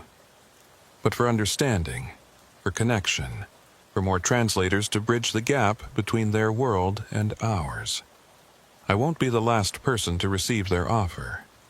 Others will come to Cypress Sink, drawn by the mystery, compelled by the same obsession that compelled me. And some of them will say yes where I said no. Some of them will cross that threshold and never come back. And that's okay, because the offer is real and the choice is genuine. And sometimes the right answer is yes, even when it costs you everything you are. I just wasn't ready. Not then, maybe not ever. But the water is patient. The depths are eternal. And the offer remains open, a standing invitation to anyone brave enough or desperate enough or curious enough to accept it. I drive past the Pierre Part launch sometimes, on my way to other cases, other mysteries, other investigations that have cleaner endings. I look out at the bayou, at those dark channels winding south into the cypress swamps, and I think about what lies at the end of those waterways, what waits in the depths of Cypress Sink, patient and ancient and utterly alien. And sometimes, late at night, I still hear my name spoken in those impossible frequencies, rising up from some deep place that exists both within me and beyond me, reminding me that the connection is still there, that I'm still marked, that the offer still stands. I'm still deciding, still standing at the water's edge, 1 foot in the human world and 1 foot pointing towards something else. Still trying to figure out which world I truly belong to. The swamp keeps its secrets, but it also keeps its promises. And when I'm finally ready to accept what it's offering, it will be there, waiting, ready to welcome me home to depths I've never known but somehow always belonged to. Until then, I carry the mystery with me. Every day, every case, every moment of human existence. I carry the knowledge that there are other forms of consciousness sharing this planet with us, other ways of being that exist just beyond the surface of our awareness. And I carry the weight of my choice, the yes I didn't say, the threshold I didn't cross, the transformation I deferred to some unknown future date. Maybe that's enough. Maybe just knowing is enough, without needing to cross over. Maybe I can serve as a different kind of translator, one who stays human, who carries the knowledge back into the human world, who stands at the boundary and refuses to let either side forget that the other exists. Or maybe I'm just afraid. Maybe I made the wrong choice, and I'll spend the rest of my human life regretting it, wondering what I would have become if I'd been brave enough to say yes. I don't know. I honestly don't know. But the water is patient, and the depths are eternal.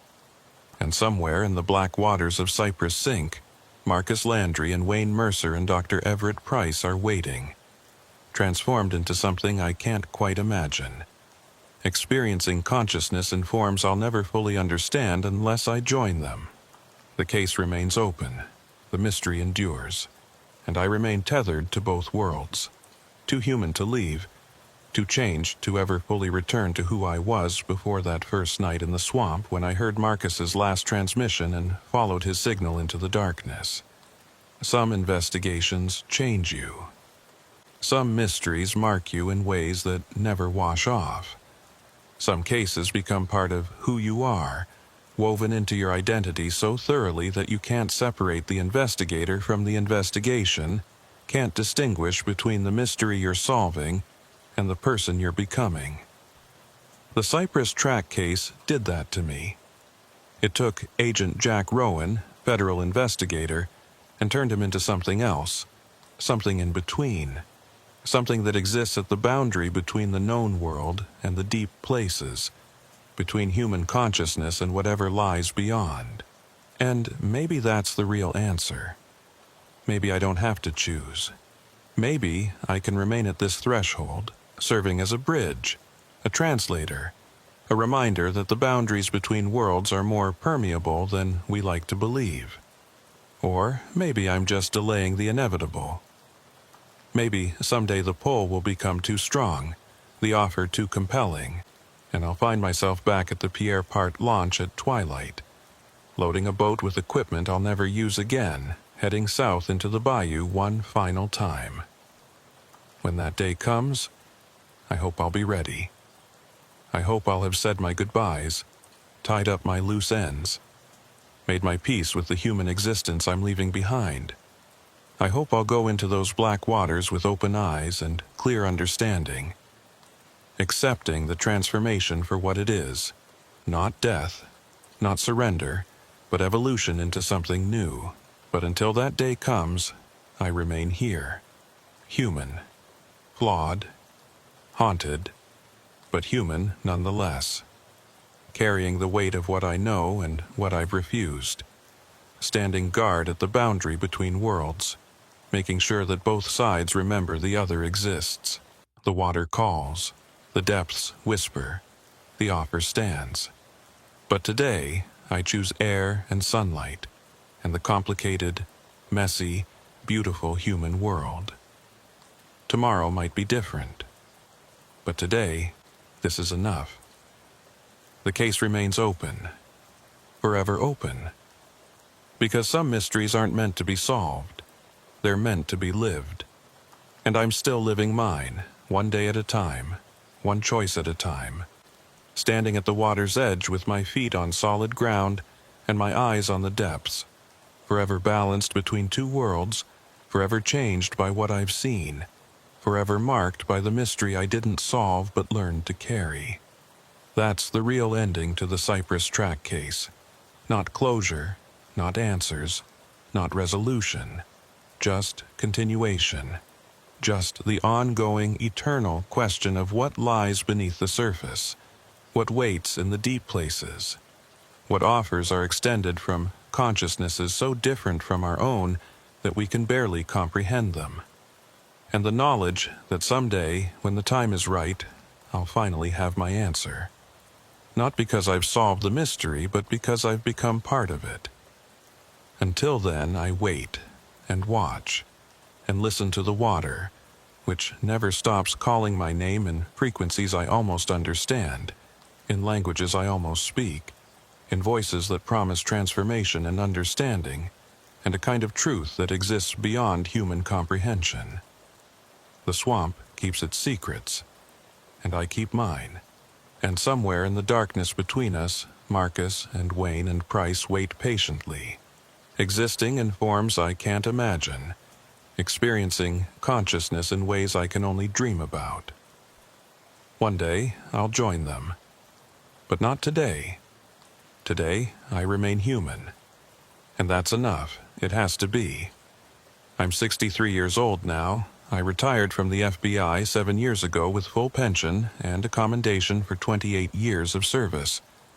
I married Jennifer, divorced her 3 years later, remained friends. I have no children, no close family ties, nothing tying me particularly strongly to this human existence, except habit and inertia. I live alone in a small house near the coast in Alabama, close enough to the water that I can hear it at night, far enough away that I don't have to see it every day. I volunteer at a local community center, play chess with other retirees, maintain a garden that produces more tomatoes than I can eat. It's a good life, a simple life, a human life. But I still dream of Cypress Sink, still hear my name spoken in those impossible frequencies, still feel that connection, as strong now as it was 17 years ago when I first entered those black waters looking for Marcus Landry. The case was officially closed 12 years ago. Cold case protocols required it after a decade of no new leads. Marcus Landry, Wayne Mercer, and Dr. Everett Price were all declared legally dead. Their families held memorial services. The FBI moved on to other mysteries. But I know the truth, and I carry it with me every day. Last week, I got a phone call. Unknown number, no caller ID. When I answered, there was that familiar static, that sense of great distance or great depth. Then a voice, Wayne Mercer's voice, still altered but recognizable. "Jack," he said. And hearing my first name from someone who only ever called me Rowan made me catch my breath. It's time. If you're ready, if you still want to understand, come back. One last time, we're waiting. The line went dead. I sat there holding the phone for a long time, feeling that old pull, that old temptation, that old promise of transformation and understanding. I'm 63 years old. My human connections have frayed. My purpose in this world has dimmed. And I'm tired, not of living, but of standing at the threshold, of remaining between worlds, of carrying a mystery I've never fully resolved. Maybe it's time. Maybe the moment has finally come. Maybe I'm ready to cross that threshold I've stood at for 17 years, ready to accept the offer I've refused for so long. I've been making arrangements, putting my affairs in order, writing letters to the few people who might care where I've gone, planning one final trip to Louisiana, to the Pierre Part launch, to Cypress Sink. When I go, I won't be taking cameras or recording equipment, won't be conducting an investigation or gathering evidence. I'll just be accepting an invitation, finally saying yes to a question that's been hanging in the air since that first night when I heard Marcus's last transmission and followed him into the darkness. I don't know what I'll become. Don't know what consciousness looks like in those depths, what existence feels like when you're no longer bound by human form and human limitations. But I'm ready to find out, ready to finally understand the mystery that's defined half my life. The water is still calling my name. After all these years, after all this time, the offer still stands, and I'm finally ready to accept it. Next Tuesday, if the weather holds, I'll drive to Pierre Part. I'll rent a boat, though I probably won't need it. I suspect they'll meet me at the water's edge. And I'll slip into those black waters one final time. Not as an investigator, but as a volunteer. Not as a seeker of truth, but as someone ready to become part of the truth itself. I'm not afraid. That's the strangest thing. After 17 years of fear and hesitation and standing at the threshold, I'm not afraid anymore. I'm just ready. Maybe that's what they've been waiting for all along. Not for me to be brave, but for me to be ready. Not for me to solve the mystery, but for me to become part of it. The Cypress track case will finally be closed, not because we've solved it, but because the last person who truly understood it will have crossed over into the answer, will have become part of what we were investigating all along. And maybe that's how it should be. Maybe some mysteries can only be resolved by becoming them. Maybe some questions can only be answered by transforming into the answer. I'll find out soon enough. The water is patient. The depths are eternal. And I'm finally ready to go home to a place I've never been, but somehow always belonged to. See you in the deep places. The first time I heard about Parish Road 447, it was already too late for the 2 technicians who'd gone missing there. I'm Agent Kyle Holt, and I've been with the FBI's Evidence Response Team for 11 years. My job is technical, documenting crime scenes, collecting evidence, processing data. I'm not an investigator in the traditional sense. I don't interview witnesses or chase suspects. I chase details, patterns, traces that others miss. I make sense of chaos through measurement and documentation, which is why they called me when the GPS data from the missing technicians stopped making sense. It was late October, and I'd been assigned to assist a federal investigation into illegal waste dumping in the wetlands south of Houma, Louisiana. The operation was routine. Track the trucks, document the dump sites, build a case against the company responsible. We had 2 evidence technicians, Sarah Dalton and Marcus Flynn, who'd been sent ahead to survey a suspected dump site accessed via an old petroleum service road. They'd checked in at 14:30 hours, confirmed they'd located the road, were proceeding to the site. Expected return time, 1700 hours. Standard protocol. They never came back.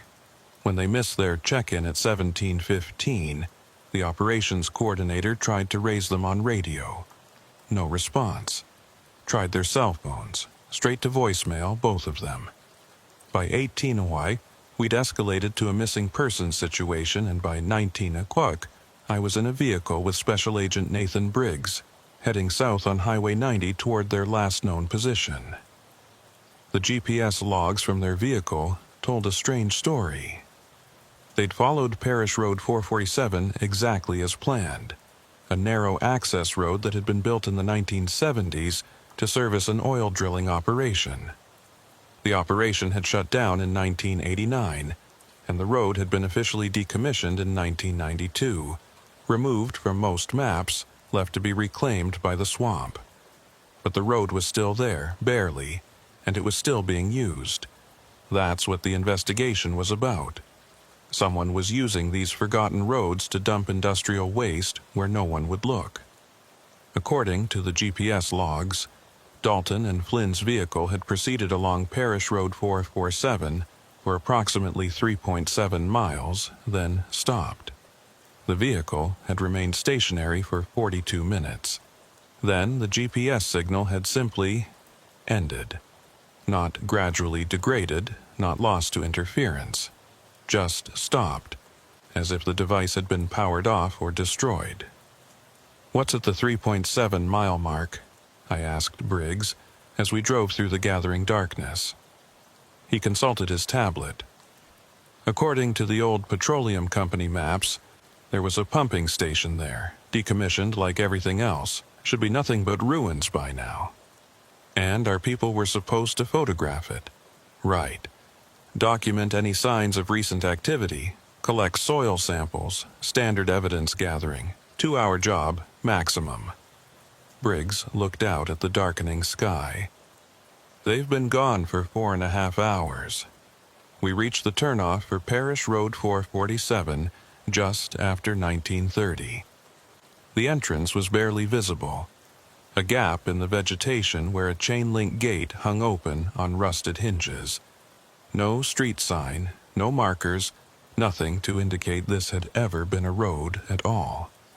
Briggs turned on the vehicle's high beams and nosed through the gate. Immediately, the pavement, what little remained of it, deteriorated into broken asphalt and exposed dirt.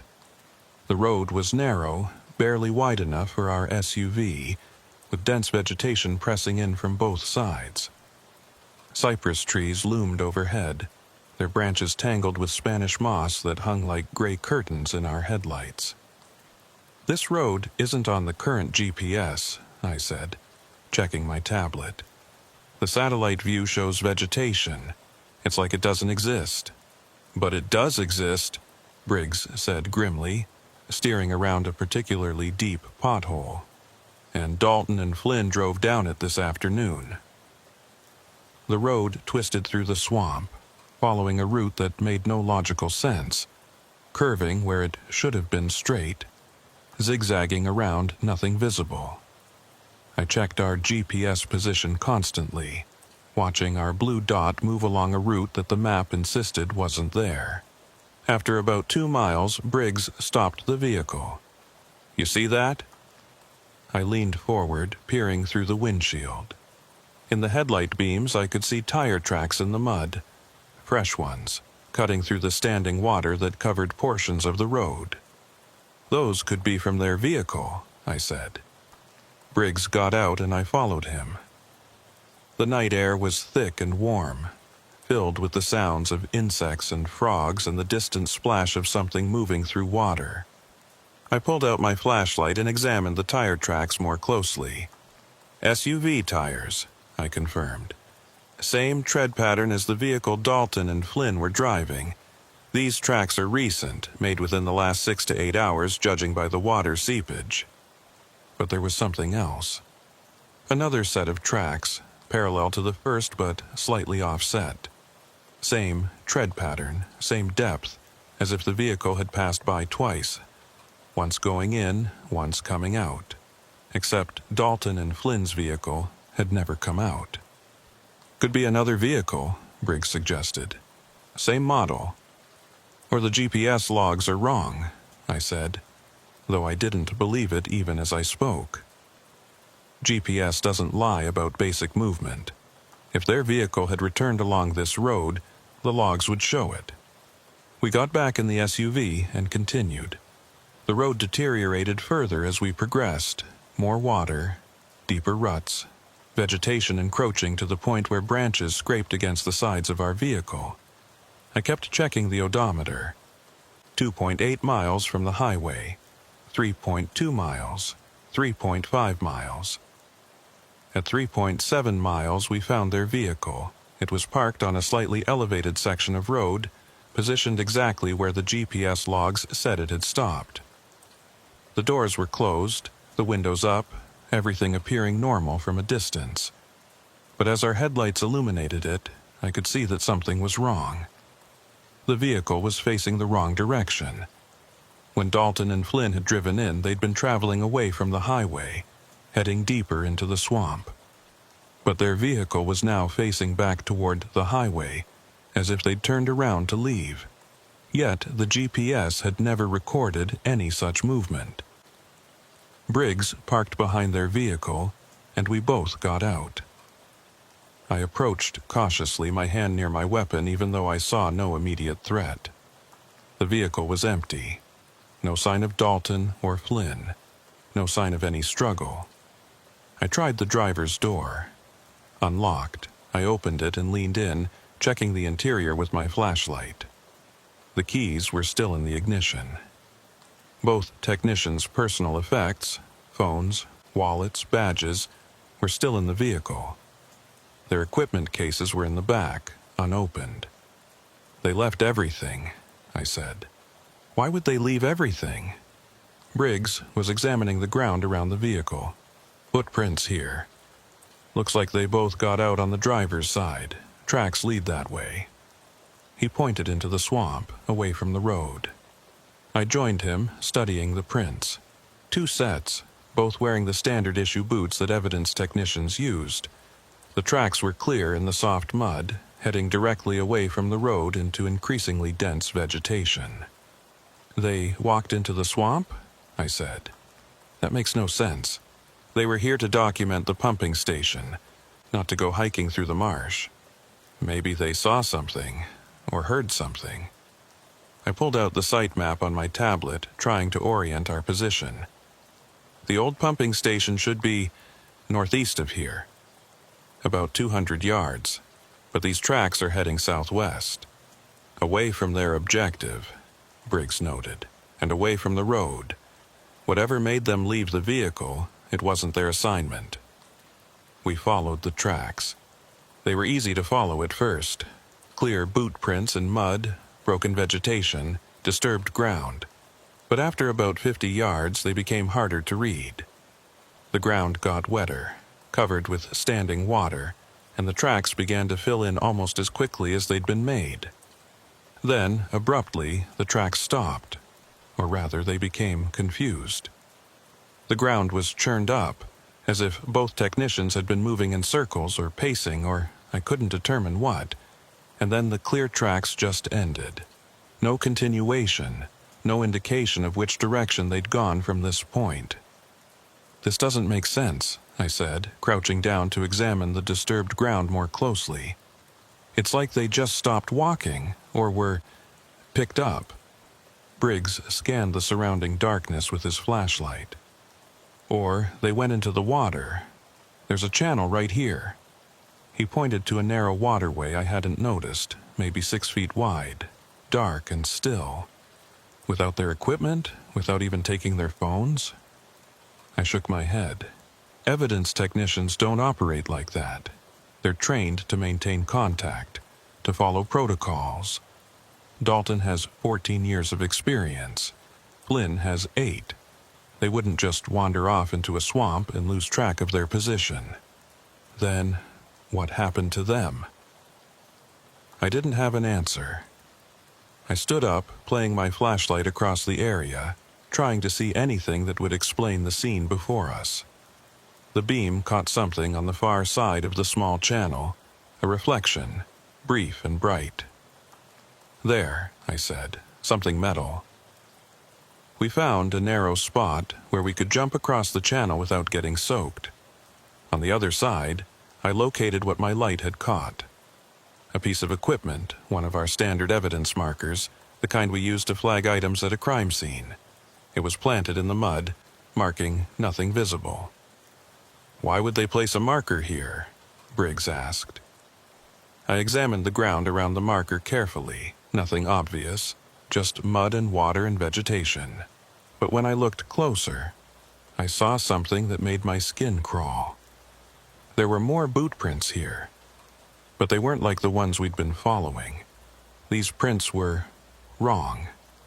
The tread pattern matched, same boots, same people, but the impressions were off, too deep in some places, too shallow in others. And the spacing was irregular, as if the people making them had been moving strangely, or as if the tracks had been made, then the ground had shifted, then more tracks had been made over the same spot. Briggs, I said quietly, we need to call for backup, full search and rescue, full technical team. This scene is wrong. He didn't argue. He pulled out his radio and tried to contact the operations coordinator. Nothing but static. He tried his cell phone. No signal. We're less than 4 miles from the highway, he said. We should have cell coverage here. I checked my own phone. Same result. No signal, not even 1 bar. The GPS on my tablet was still working. still showing our position on the blank space where Parish Road 447 wasn't supposed to exist. "Let's get back to the vehicle," Briggs said. "We'll drive back to the highway and call from there." I nodded, but as we turned to retrace our steps, something caught my attention. A sound, distant but distinct, a low humming, almost mechanical, coming from somewhere deeper in the swamp. It rose and fell in pitch, regular but not quite rhythmic, like an engine running badly or a generator struggling under load. "You hear that?" I asked. Briggs stopped, listening. "Yeah, could be the old pumping station. Maybe there's equipment still running. After 35 years, that's not possible. Maybe someone's using it. Squatters, or whoever's been dumping waste out here." We stood there for a moment, listening to that strange humming sound. It seemed to be coming from the northeast, the direction where the pumping station was supposed to be, according to the old maps. The direction Dalton and Flynn should have gone, but apparently hadn't. "We should check it out," Briggs said. Every instinct I had screamed against that idea. "We should get back up first. We have 2 missing technicians, unexplained tracks, no communications. Standard protocol says we withdraw and return with support. Standard protocol also says we investigate. We're already here. The station is only 200 yards away. 5 minutes to check it out, then we leave." I wanted to argue, but I knew he was right in one sense.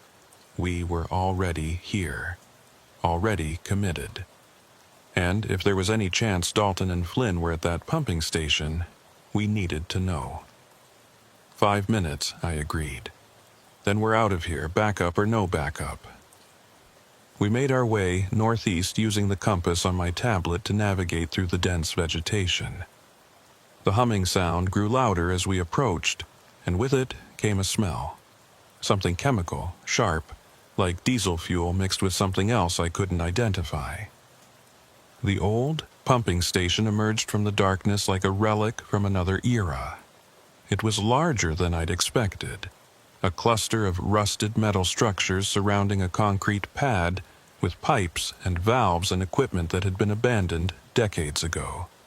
Everything was covered in vegetation, Spanish moss draping the metal framework, vines growing through gaps in the concrete. But something was wrong. The facility looked abandoned, as it should be after 35 years of neglect, but it also looked maintained. The concrete pad was clear of debris, as if it had been swept recently.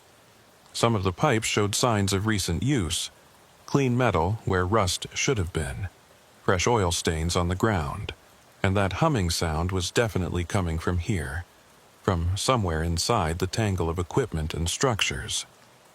"Someone's been using this place," Briggs said, his hand moving to his weapon. "Recently." I pulled out my camera and started documenting what we were seeing. The cleared areas, the clean pipes, the oil stains. Evidence of ongoing activity at a facility that was supposed to be dead and forgotten. That's when I saw the light. A faint glow coming from inside what looked like a control building at the center of the facility. Not bright, just a pale illumination visible through a grimy window, steady and cold. "Briggs," I whispered, pointing. He saw it too. We approached the building carefully, weapons drawn now, professional caution overriding curiosity. The humming sound was louder here, vibrating through the ground beneath our feet. The door to the control building was open, hanging slightly askew on its hinges. Briggs went in first, flashlight and weapon moving in sync as he swept the interior. I followed, my own light adding to his. The room was small, maybe 15 feet square, filled with ancient control equipment. Gauges and switches and panels covered in decades of dust. But in the center of the room, incongruous and impossible, was a modern LED lantern, the kind we used in evidence collection, sitting on an old desk. It was turned on, casting that pale, steady light we'd seen through the window. "That's our equipment," I said. recognizing the bureau markings on the lantern's base. Dalton and Flynn were here. Briggs examined the rest of the room while I documented the lantern's position.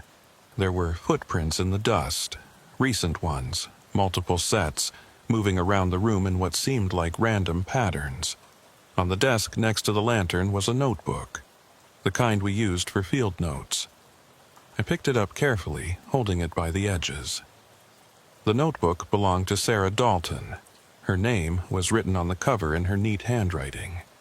I opened it, flipping through pages of technical notes and observations from various cases. The last entry was dated today, time-stamped 15:47 hours, about 90 minutes after they'd arrived at this location. The handwriting was still neat at first, then became increasingly erratic. Pumping station appears to have been recently active. Fresh oil residue, cleared areas, equipment that shows signs of use. No obvious waste dump site visible. Recommend expanded search radius. Strange sound coming from deeper in the facility. Mechanical, but irregular. Investigating source. Found access hatch to underground tanks. Marcus is checking it out. Something not right about this place. The road we took, I'm looking at my GPS track and it doesn't match my memory of the drive. Like, we took a different route, but the GPS says we didn't. Marcus says the tank is empty, but there's something down there. I can hear it too. Like breathing. Like something large breathing. The handwriting was barely legible by this point. Letters slanting wildly across the page. We need to leave. Something is wrong with this place. The road, when I look at where we parked, I can see the vehicle, but it's facing the wrong direction. I don't remember turning it around. Marcus doesn't either. How did it turn around? The humming is getting louder. It's not mechanical. It's organic. It's alive. The final entry was just 3 words, written in letters so pressed into the paper they nearly tore through. We are leaving. And yet, they hadn't left.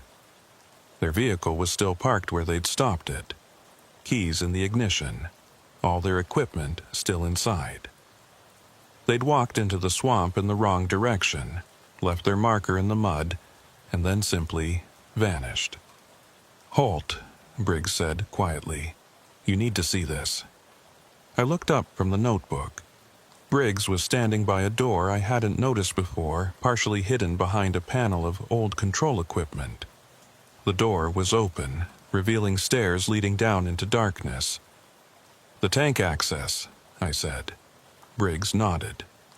"And there's light down there. Faint, but definitely light."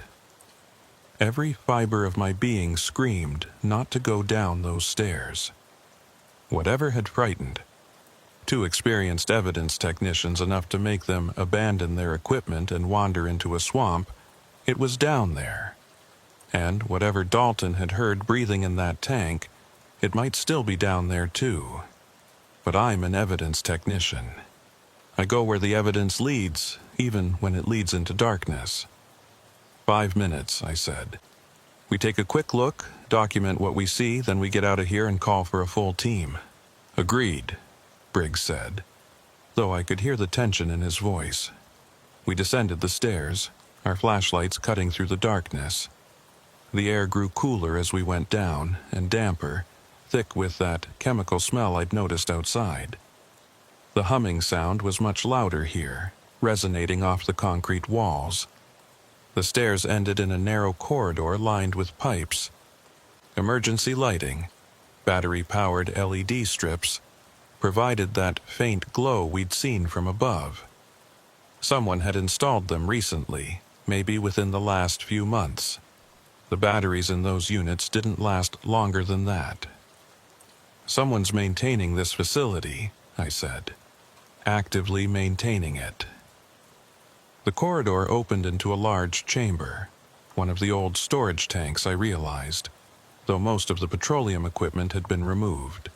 The space was maybe 40 feet across and 20 feet high, the concrete walls curving up to form a dome overhead. But what dominated the space wasn't the architecture. It was what hung in the center of the chamber. I'm a trained observer. I've documented hundreds of crime scenes, processed thousands of pieces of evidence. I'm used to seeing things that don't make sense at first, to working through confusion to find clarity.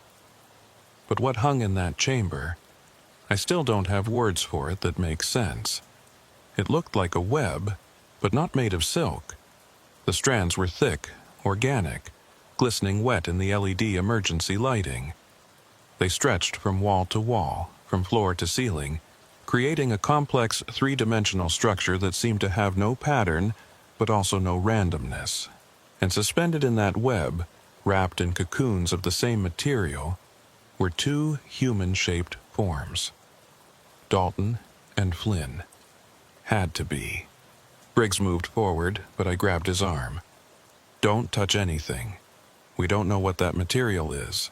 We can't just leave them, he said. We're not leaving them, but we need to be smart about this.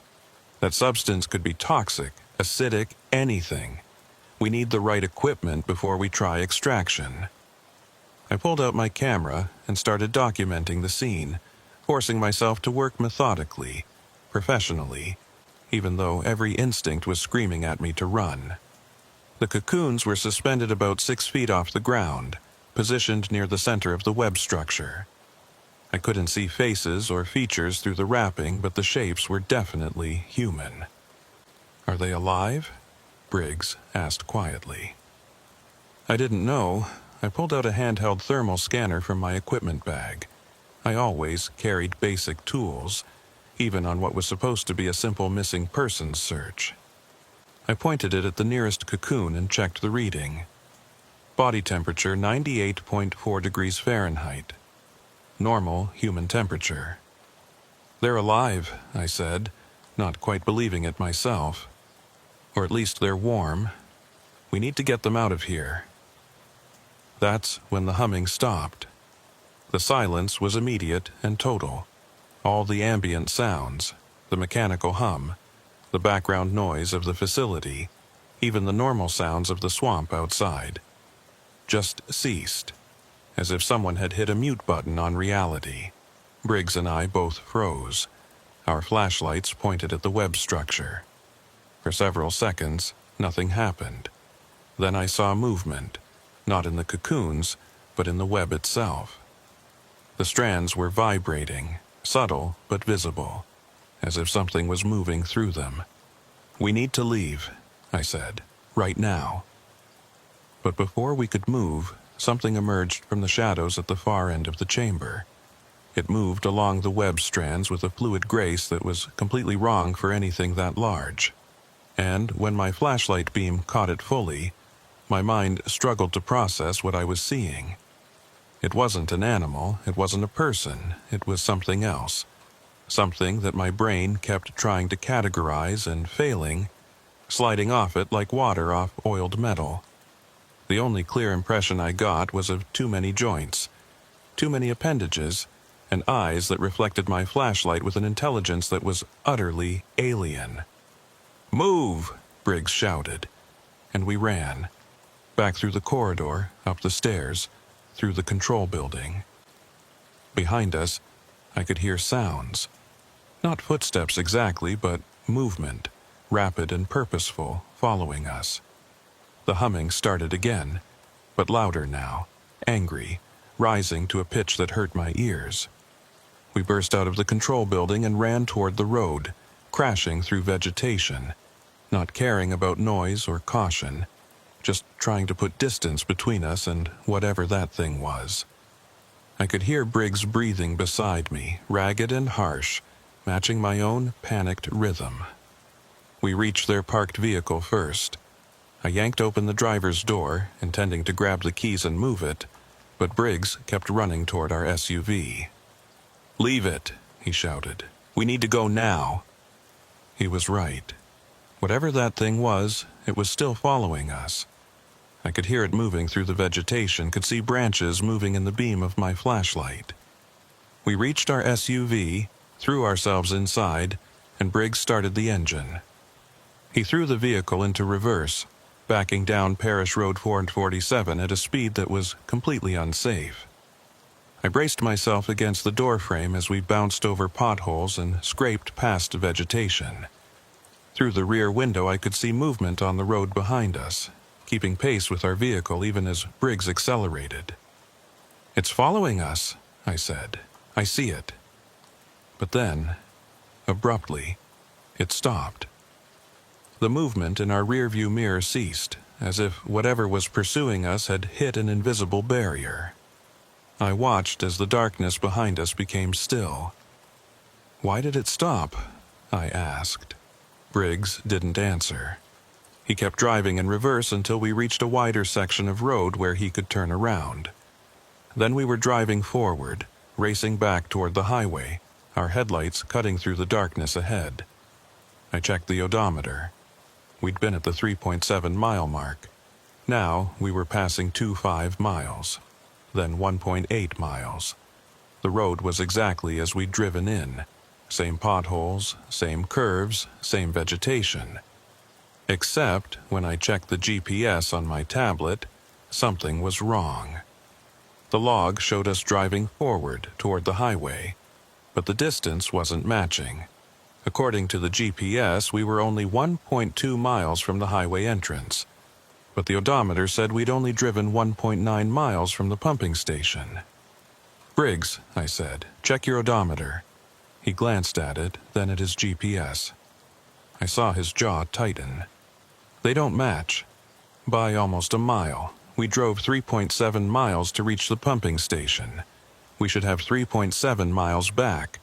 But your GPS is saying we're already at the highway," Briggs finished. And we were. The gap in the vegetation appeared in our headlights, the rusted gate, the junction with the paved road. We'd covered 3.7 miles according to the odometer, but according to every GPS device we had, we'd only driven 2.8 miles. A mile of Parish Road 47 had simply ceased to exist. Briggs pulled out onto the highway and didn't stop until we'd put 5 miles between us and that gate. Then he pulled over, killed the engine, and sat there breathing hard. "What the hell did we just see?" he finally asked.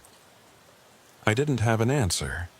I was still processing the evidence, the web structure, the cocoons, the thing that had followed us, the impossible geography of the road itself.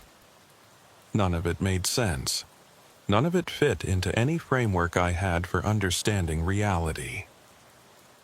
"We need to call this in," I said.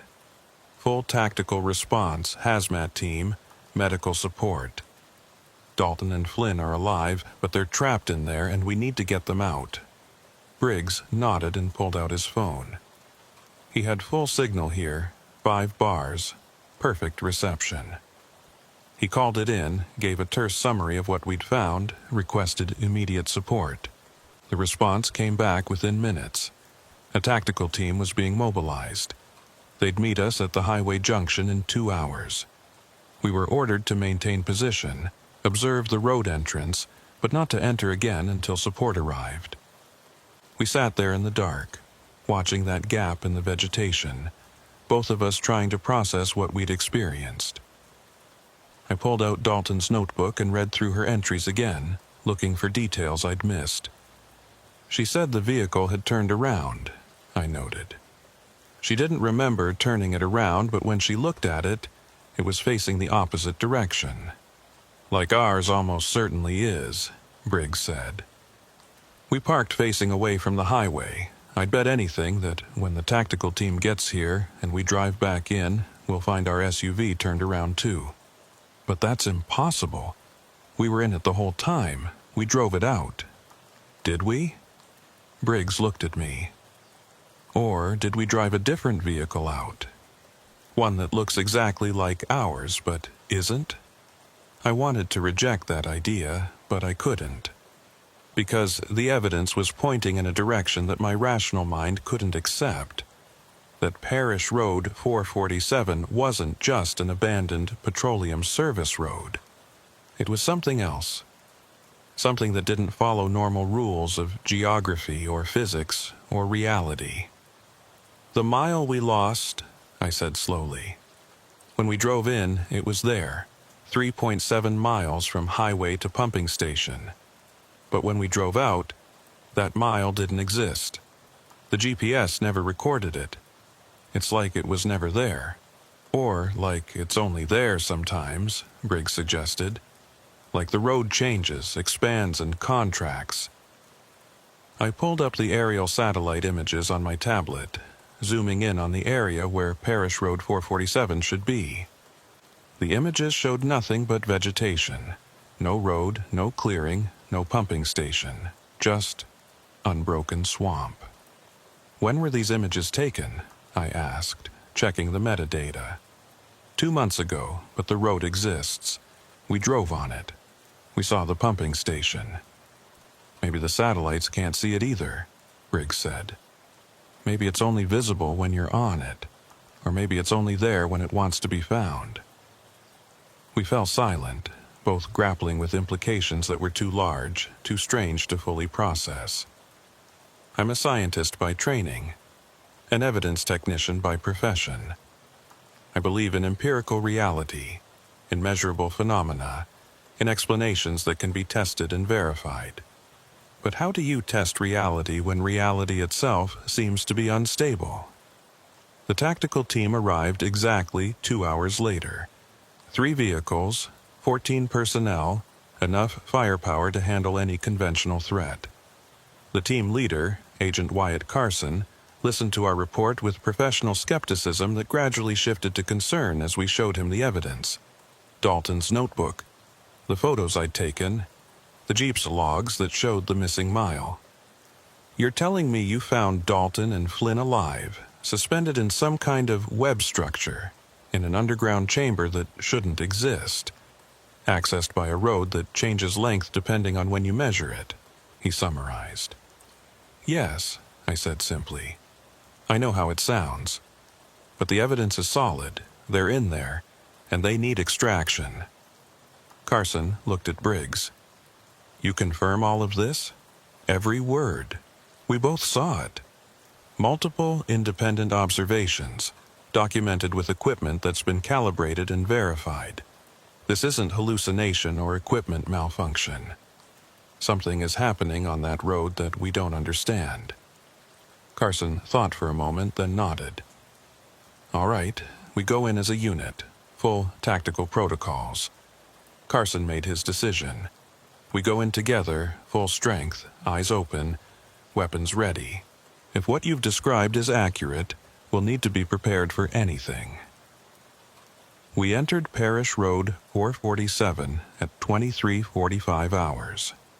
3 vehicles in convoy maintaining visual contact, all equipped with GPS tracking, radio communication, and body cameras that would record everything we encountered. The first anomaly appeared within the first mile. I was in the lead vehicle with Carson and 2 other agents. I was monitoring the GPS and odometer, documenting our progress. At the 0.8 mile mark, according to the odometer, the GPS showed we'd only traveled the 0.5 miles. The gap was already appearing. Carson, I said, the measurements aren't matching. He checked his own equipment and confirmed what I was seeing. All units, this is lead. Be advised, we're experiencing GPS anomalies. Continue to monitor all tracking systems and report any discrepancies. The other vehicles confirmed. They were seeing the same thing. Physical distance traveled was exceeding the distance shown on GPS. The missing mile was already starting to manifest. At the 2.1 mile mark, we encountered something else. The road ahead split. 2 paths diverging at an angle, both looking equally used, both showing the same tire tracks from earlier. But when we'd driven this road hours earlier, there had been no split. The road had been a single route the entire way. Carson stopped the convoy. Holt, did you see any split in the road when you drove in earlier? No, I said firmly. The road was continuous, no branches, no alternative routes. Then where did this come from? I had no answer. The evidence of my eyes contradicted my memory. and both contradicted the GPS, which showed only a single route. But the split was real. I could see it, could see how the road divided, could see tire tracks going down both paths. "We need to choose," one of the other agents said. "But how do you choose between two paths when only one should exist?" I pulled out my camera and photographed both routes, documenting the split. Then I checked the tire tracks carefully.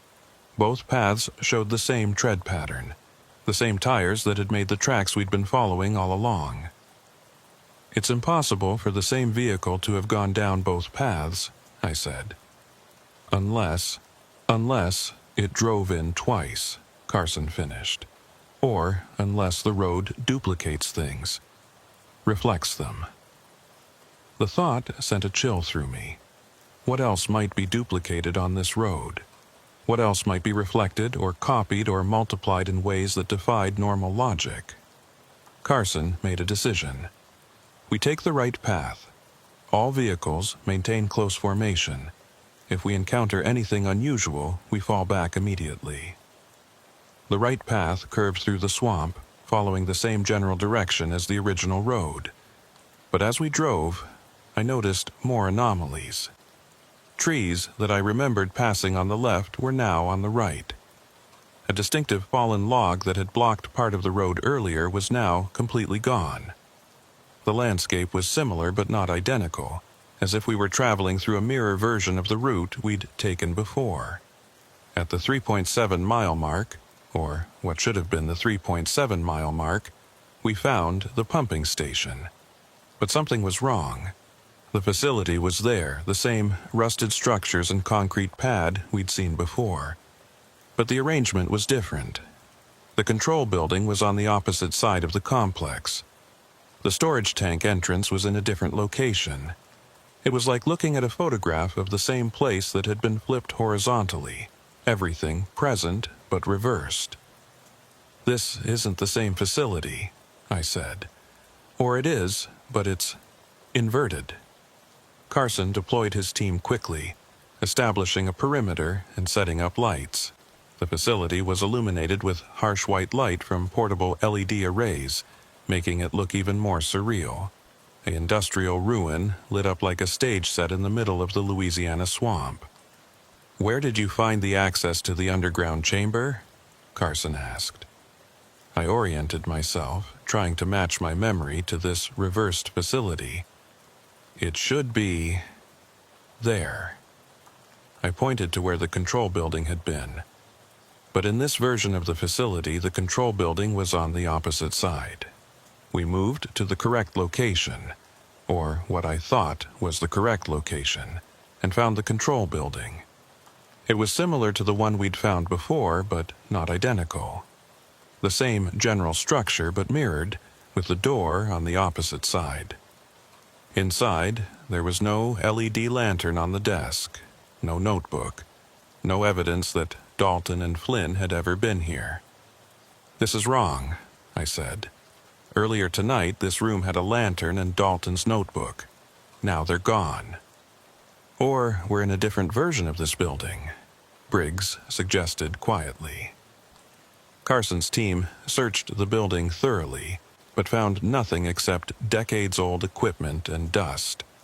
When they looked for the access hatch to the underground tanks, they found it, but it was sealed, rusted shut, looking like it hadn't been opened in years. "That hatch was open earlier," I insisted. "We went down through it. The stairs led to a chamber where Dalton and Flynn were suspended in some kind of web structure." "Then where is it now?" Carson asked, not accusingly, but genuinely wanting to understand.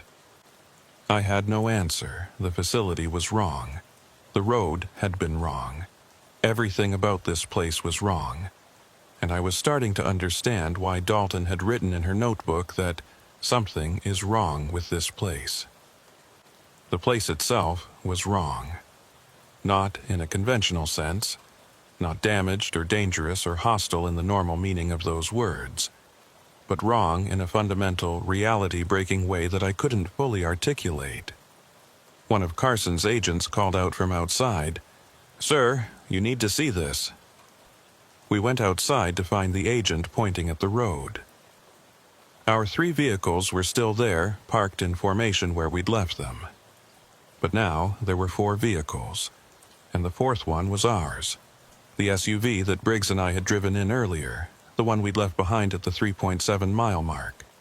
Except we were at the 3.7-mile mark, and our original SUV was parked right here. "How?" Briggs started, then stopped, unable to finish the question. I approached the duplicate SUV carefully. It was identical to ours in every detail. Same model, same license plate, same small dent in the rear bumper that Briggs had gotten 3 weeks ago in a parking lot. The doors were unlocked. The keys were in the ignition. And when I checked the odometer, it showed exactly the same mileage as our current vehicle. I pulled out my camera and photographed everything, documenting the impossible duplication. Then I checked inside the vehicle and found something that made my blood run cold. My equipment bag was in the back seat, the same bag I'd brought with me tonight, containing my camera, scanner, evidence collection kit. But my bag was also in the vehicle I'd arrived in. I had 2 identical bags with identical equipment, showing identical signs of use. "We need to leave," I said quietly. "Right now. This place is doing something to us, duplicating us, creating copies of our equipment, our vehicles. We need to get out before it duplicates something worse." Carson seemed to understand. "All personnel return to vehicles. We're withdrawing immediately. Maintain visual contact. Report any anomalies." As we loaded up, one of the agents noticed something else. "Sir, the vehicle positions have changed. We parked facing into the facility. They're all facing out now." She was right. All 4 vehicles, including the duplicate, were now positioned to leave, pointed toward the road exit. But no one had moved them. No one had even gotten in them except to load equipment. "Get in and go," Carson ordered. "We're leaving now."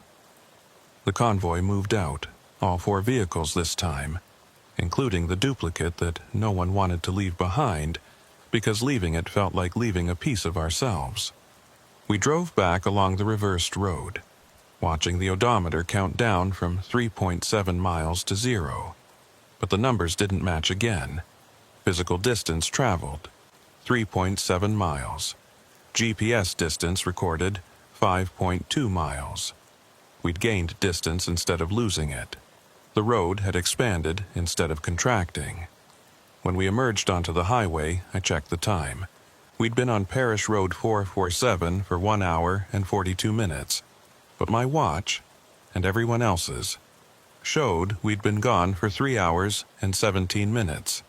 We'd lost time.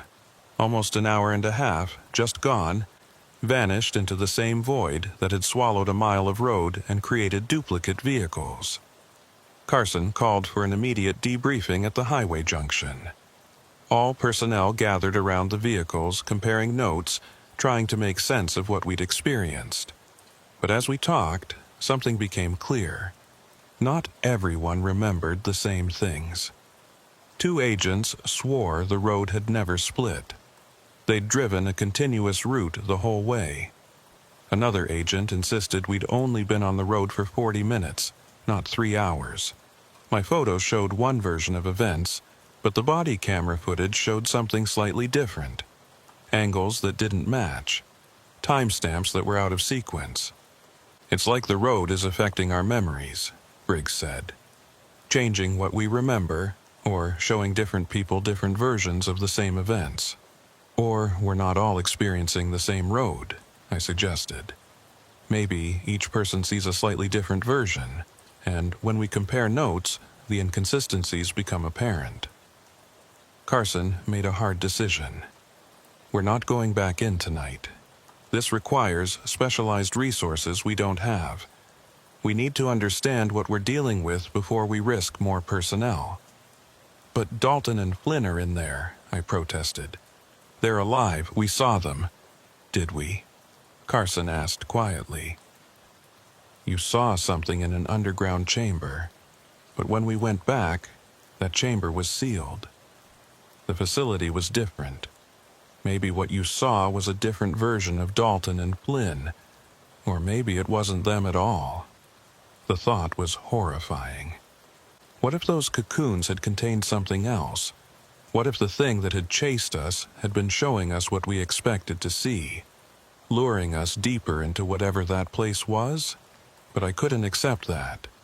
The thermal scan had showed body temperature. The shape had been human. It had to be them. Carson ordered a perimeter established around the highway entrance to Parish Road 447. No one was to enter without explicit authorization. The tactical team would remain on site until specialized units could be brought in. Reality experts, if such people existed, physicists who understood whatever laws were being violated by that impossible road.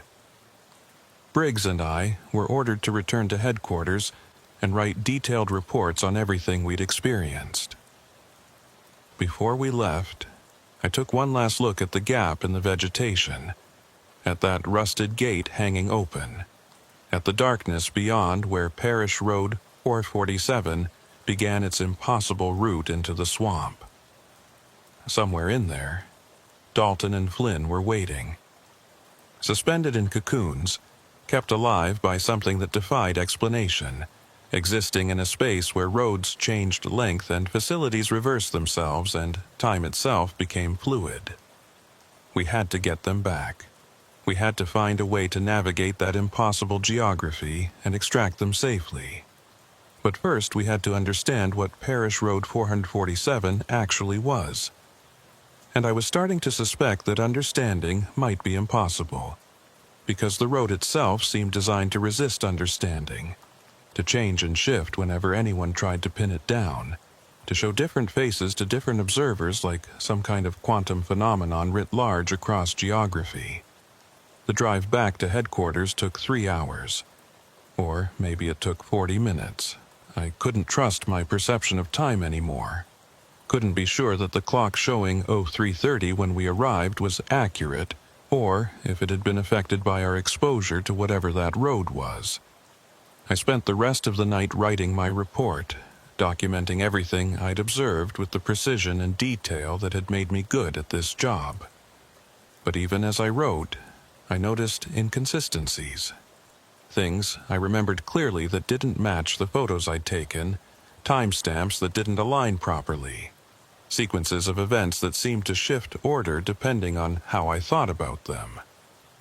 The road was still affecting me, I realized.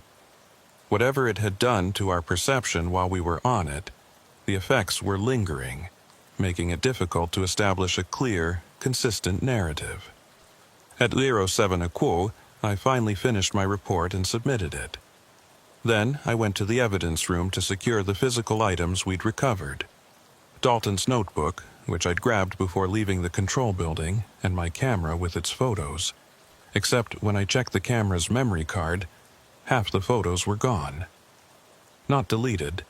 The file numbers showed no gaps.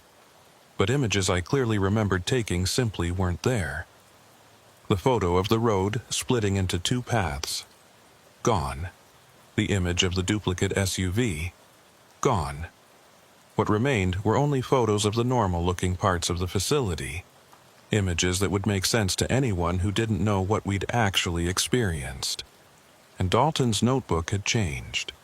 The handwriting was still hers, but the final entries, the ones about hearing breathing in the tank and the vehicle turning around, were different now.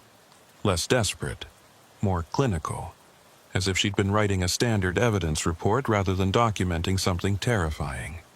The evidence was changing. Or maybe it had never been what I remembered in the first place.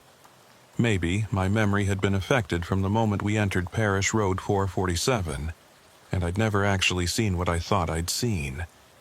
That was the most disturbing possibility, that I couldn't trust my own observations, my own recollections, the very foundation of what made me useful as an evidence technician. I went home and tried to sleep, but every time I closed my eyes I saw that web structure, those cocoons, that thing moving along the strands with its too many joints and alien intelligence. And I thought about Dalton and Flynn trapped in whatever that place was, waiting for rescue that might never come because we couldn't navigate a road that refused to stay consistent. 3 days later, a specialized team arrived from an FBI research division I'd never heard of. They brought equipment I didn't recognize and didn't explain. They established a base camp at the highway junction and began making careful, measured incursions into Parish Road 447. They confirmed what we'd experienced. The road was unstable, its length variable, its geography shifting. But they also found something else. The road only exhibited these properties at night. During daylight hours, it was just an abandoned petroleum service road, 2.8 miles long, leading to a decommissioned facility that showed no signs of recent activity. The missing mile only existed after dark. The facility only reversed itself after dark. Whatever that thing in the underground chamber was, it was only present after dark. It's like the road has two states, one of the researchers explained to me. A day state and a night state. Same physical location, same basic structure, but fundamentally different properties depending on the light level. So we go in during the day, I said, when it's stable. Except Dalton and Flynn weren't there during the day searches. The cocoons, the web structure, the underground chamber, none of it exists in the day state. They're only present in the night state, which means that's the only time we can extract them. But the night state is unstable. We can't navigate it consistently. No, the researcher agreed. We can't.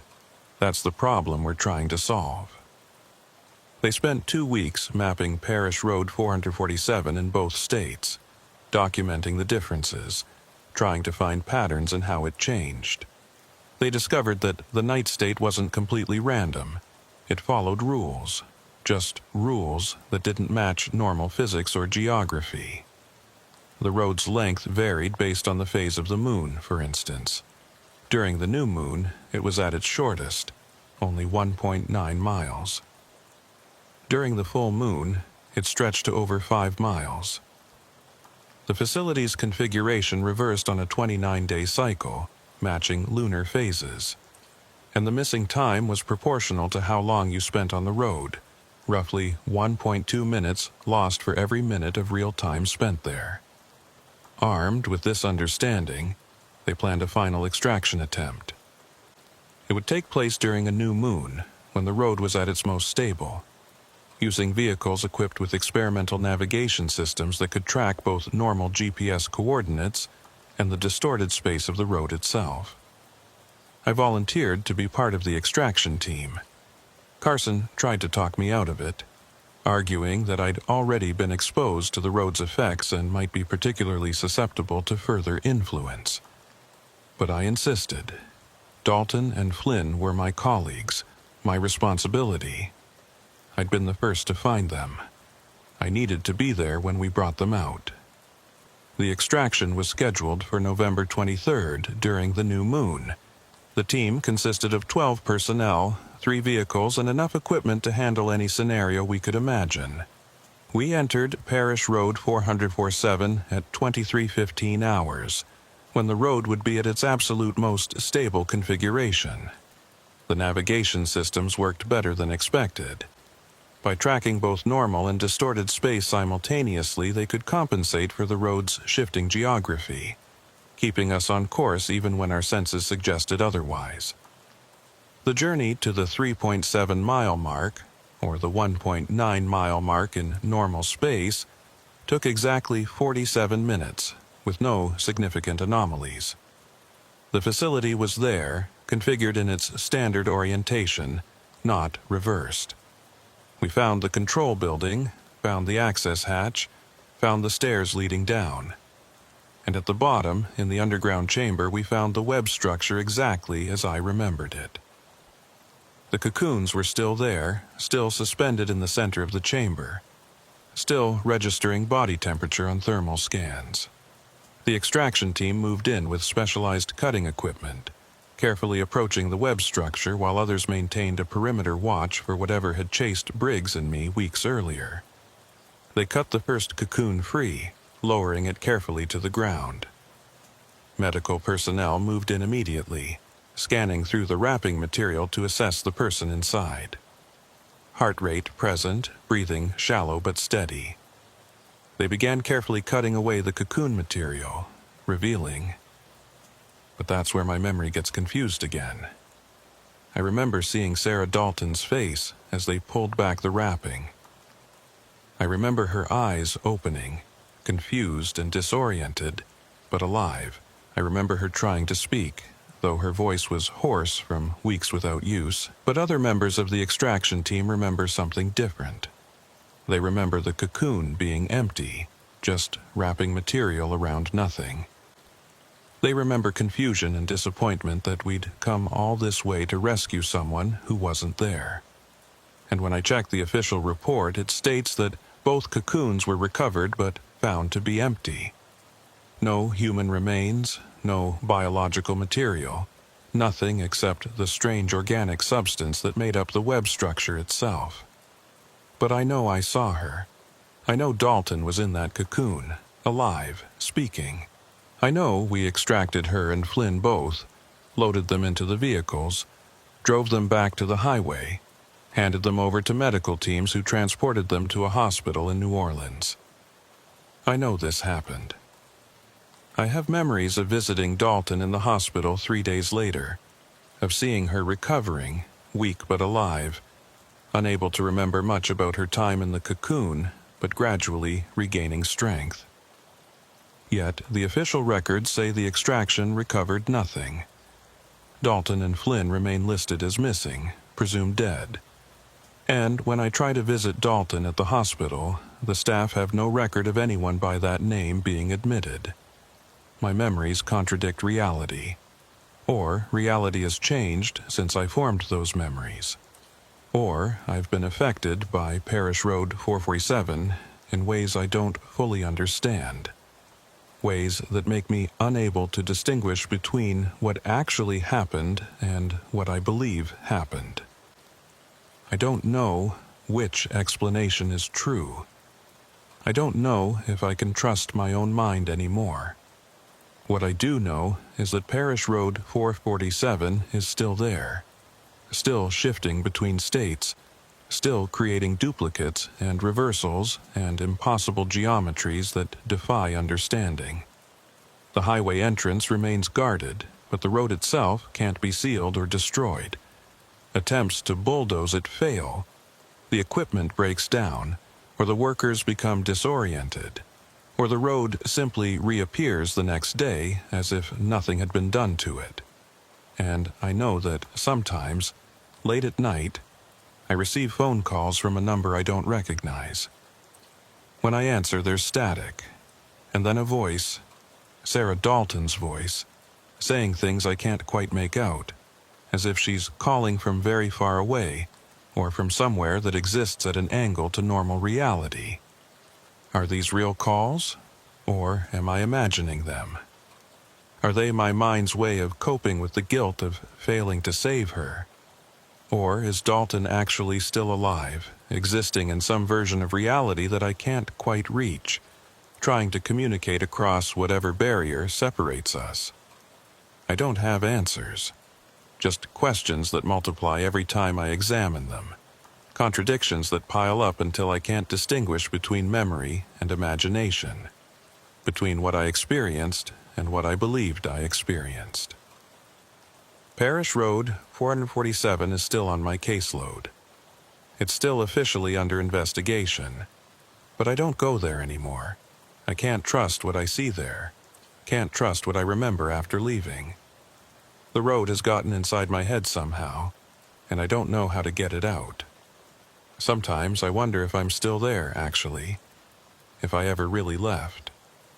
Maybe I'm suspended in one of those cocoons, dreaming that I escaped, imagining a life outside the web while my body hangs motionless in that underground chamber. I have no way to verify which reality is real, and that's the most terrifying part. not knowing if this life I'm living is actual, or if I'm still lost on that impossible road, experiencing a hallucination of rescue while my true self remains trapped forever. The case remains open. The road remains there. And I remain uncertain whether I'm an investigator examining a mystery or a victim still trapped inside it. Some investigations don't end. Some roads don't lead anywhere. Some mysteries consume the people trying to solve them until there's nothing left but questions and contradictions, and the terrible suspicion that reality itself is less stable than we like to believe. I still write reports. I still document evidence. I still do my job. But I never look at Parish Road 447 on a map. Never drive past that highway junction. Never think too deeply about what happened there. Because when I do, the contradictions multiply, and I start to lose track of which memories are mine, and which might have been implanted by whatever that place is. And sometimes, in my notes from that night, I find entries I don't remember writing. Observations in my own handwriting that describe things I didn't see. Conclusions I never reached. Details that contradict everything else in the file. Am I writing these in my sleep? Am I being influenced somehow by the road, even though I'm miles away? Or are they being written by some other version of me, one who's still on Parish Road 447, still trying to document what he's experiencing, still trying to leave evidence for anyone who might come looking? I don't know. I can't know. And that uncertainty follows me everywhere, making me question not just what happened on that road, but everything that's happened since. The case remains open. The mystery remains unsolved. And I remain caught between competing versions of reality, unable to determine which one is true, unable to escape the lingering influence of a road that refuses to stay in one place or one state or one consistent configuration. Parish Road 447 has changed me. And I'll never know if what I've become is still entirely me, or if I'm part road now, part evidence, part mystery that will never be solved, because the solution exists in a space that humans weren't meant to access. Some investigations change you. This one unmade me. And I'm still trying to figure out how to put myself back together into something consistent, something real, something that exists in one place and one time and one version of reality. But I'm starting to suspect that's not possible anymore.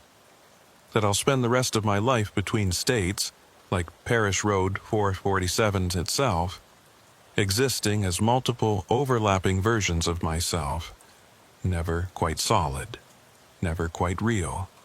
Never quite sure which memories are mine and which belong to some other Kyle Holt who's still on that impossible road, still searching for evidence, still trying to understand what can never be understood. The investigation continues. It always will. Because once you enter Parish Road 447, you never really leave. You just become part of the mystery. Another data point in an ever-expanding file. Another voice calling out from somewhere that might not exist in any stable, definable sense. And the road keeps waiting, keeps shifting, keeps calling to investigators and technicians and anyone who thinks they can understand it. Because that's what it does. That's what it is. A trap disguised as a mystery. A question that destroys anyone who tries to answer it. A place where reality becomes negotiable and every certainty dissolves into infinite possibilities. I'm still here, or I think I am. The evidence suggests I exist, that I'm writing this, that I'm real. But Parish Road 447 taught me that evidence can lie, that reality can shift, that the difference between what is and what might be is less clear than we want to believe. And so I remain uncertain about everything. About the road, about Dalton and Flynn, about what happened during those hours I can't fully remember or reconcile. 6 months after the extraction attempt, or the failed extraction attempt, or the extraction attempt that never happened, depending on which version of reality I'm experiencing, I started finding things. Small things at first. A field notebook in my desk drawer that I didn't remember purchasing. The handwriting inside was mine, documenting observations from Parish Road 447 during dates when I wasn't there. Or dates when I was there but experiencing something different. Or dates that never existed at all. One entry, dated 3 days after the extraction, described finding a third cocoon in the underground chamber. According to my own handwriting, this cocoon contained someone I didn't recognize at first. But when the wrapping was pulled back, I saw my own face looking back at me, eyes open but not quite conscious, breathing but not quite alive. I have no memory of writing this, no memory of this event occurring. But the handwriting is unmistakably mine, down to the way I cross my sevens and the slight leftward slant I developed after a hand injury in 2019. I showed the notebook to Briggs. He examined it carefully, then looked at me with an expression I couldn't quite read. "Kyle," he said slowly, "this isn't your notebook. Look at the property tag." I checked. The tag showed it was assigned to Marcus Flynn, the technician who'd disappeared with Dalton, but the handwriting inside was mine. "How is that possible?" I asked. Briggs didn't answer. He just closed the notebook and handed it back to me. "I think you should take some time off. Real time off. Away from this case, away from Louisiana. Let someone else handle the Parish Road 447 file for a while." I tried. I requested leave and spent 2 weeks in Colorado, staying with an old friend from college. Someone who had no connection to the FBI or to Louisiana or to any of this. I hiked in the mountains, breathed clean air, tried to reset my mind to something resembling normalcy. But even there, 1,000 miles from Parish Road 447, the inconsistencies followed me. I would wake up in the morning and find my hiking boots already muddy, as if I'd been out during the night. My friend mentioned seeing me leave the cabin at 3 a.m., but I had no memory of it. My fitness tracker showed I'd walked 7 miles during those hours, but I couldn't remember where I'd gone. And when I checked the photos on my phone, photos I didn't remember taking, they showed Louisiana swampland. Cypress trees and standing water and a narrow road winding through vegetation. In one photo, taken at 3:47 a.m. according to the timestamp, I could see the entrance to Parish Road 447, that rusted gate hanging open, inviting. I deleted the photos, but the next morning, they were back. I cut my leave short and returned to Louisiana. Something was wrong with me, something that went deeper than memory issues or confusion. Parish Road 447 had gotten into my head, and it was still there, still affecting me, still pulling me back even when I was physically far away. When I returned to the office, Special Agent Carson called me into a meeting. He was sitting with 2 people I didn't recognize, a woman in her 40s with graying hair and sharp eyes, and a younger man who looked like he'd be more at home in a university than an FBI office. "Agent Holt," Carson said, "this is Dr. Rebecca Marsh and Dr. James Calloway. They're specialists in unusual cognitive phenomena." "Psychiatrists?" I asked, feeling defensive. "Neurologists," Marsh corrected gently, "with a focus on how extreme experiences can affect memory formation and recall. Agent Carson asked us to consult on your case because of the inconsistencies you've been experiencing." They spent 3 hours interviewing me, asking detailed questions about everything that had happened on Parish Road 447. Dr. Calloway took notes on a tablet while Dr. Marsh asked the questions, her voice calm and professional. "When you remember finding Sarah Dalton in the cocoon," she said, "can you describe the sequence of events in detail?" I walked through it again. The extraction team cutting the cocoon free, the medical personnel scanning it, cutting away the wrapping, Dalton's face emerging, her eyes opening, her trying to speak. "And you're certain this happened?"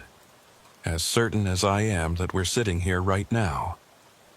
Dr. Marsh and Dr. Calloway exchanged a glance.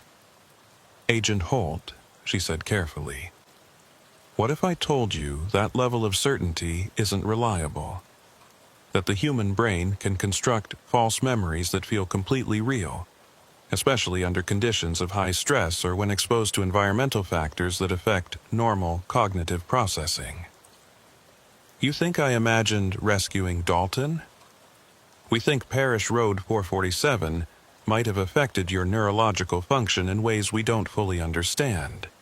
The time distortions you experienced, the geographical inconsistencies, the duplicated objects, these all suggest exposure to some kind of phenomenon that interferes with normal sensory processing and memory formation." "But it's not just me," I protested. "Other people experience the same things. Briggs saw the duplicate vehicle. The whole extraction team saw the facility." "They saw a facility," Dr. Calloway said, speaking for the first time. "But did they all see the same facility? When you compare their reports, there are significant inconsistencies. Some people remember the control building in one location. Others remember it differently. Some remember spending 2 hours on site. Others remember 40 minutes. The timeline doesn't hold together when you examine it closely." "That's because the road affects reality itself," I said. "It changes things, duplicates things, makes time run differently."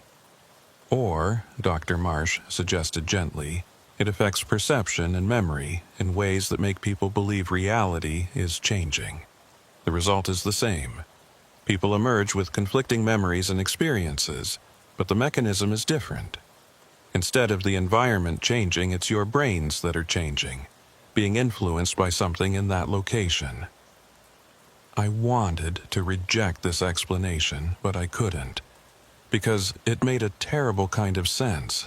Everything I'd experienced could be explained by neurological interference rather than reality manipulation. And neurological interference was something that existed within known science, while reality manipulation was pure science fiction. "So, what do I do?" I asked. "You stay away from Parish Road 447, Dr. Marsh said firmly. "Whatever is affecting people who go there, whether it's an environmental toxin, unusual magnetic fields, or something else entirely, prolonged exposure seems to create lasting effects. The more time you spend there, the more your ability to form reliable memories deteriorates." She pulled out a document and slid it across the table.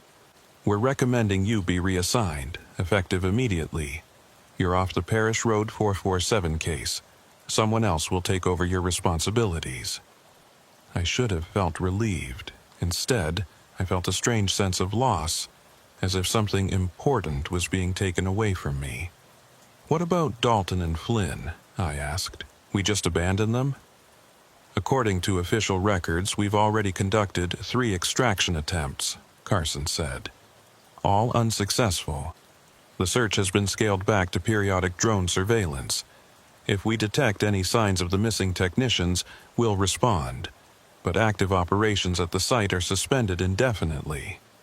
Because you've decided the site makes people crazy." "Because we've lost enough personnel," Carson said sharply. "Marcus Flynn and Sarah Dalton are gone. You're experiencing ongoing cognitive effects. 2 members of the second extraction team have reported similar memory inconsistencies. We can't keep sending people into a location that damages them psychologically, especially when we haven't been able to achieve our objective." He was right, of course. From a resource management perspective, the decision made perfect sense, but it felt like giving up, like abandoning Dalton and Flynn to whatever had taken them. I accepted the reassignment. What choice did I have? I couldn't argue with neurologists and their brain scans showing anomalous activity patterns in my frontal cortex. I couldn't dispute the documented memory inconsistencies. All I could do was step away from the case and hope that distance would help me recover whatever normal cognitive function I'd once possessed. But stepping away from the case didn't mean the case stepped away from me. The phone calls continued. Sometimes it was Dalton's voice on the other end, sometimes Flynn's. Once, I swear it was my own voice telling me things I didn't know yet, warning me about events that hadn't happened. Or had happened, but I couldn't remember. Or would happen if I made certain choices.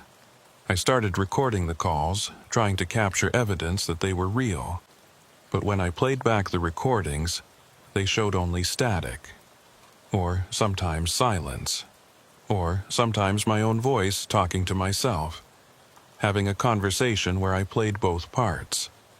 I saw a different psychiatrist, one not connected to the FBI or to the Parish Road 447 investigation. I told her about the calls, the lost time, the inconsistent memories. She diagnosed me with post-traumatic stress disorder complicated by dissociative episodes. She prescribed medication and therapy and recommended I consider early retirement. The medication helped with the anxiety but did nothing for the inconsistencies. If anything, they got worse. I would find myself in places with no memory of traveling there. Once I woke up in my car, parked at the highway junction near Parish Road 447, with no recollection of driving the 3 hours from my apartment. My odometer showed I'd driven 247 miles, but the distance from my apartment to that junction was only 186 miles. Where had the extra 61 miles come from? I checked my GPS history. It showed a direct route from my apartment to the junction. No detours, no extra distance. But the odometer didn't lie. I'd physically driven 247 miles, unless the odometer was lying, unless it had been affected by proximity to Parish Road 447, just like everything else, or unless I'd driven onto the road itself, spent time there in a fugue state, then driven back out with no memory of the experience but with the physical evidence of the extra miles recorded. I called Briggs from the highway junction. "I think I've been going back," I told him. "At night, when I'm not conscious of it.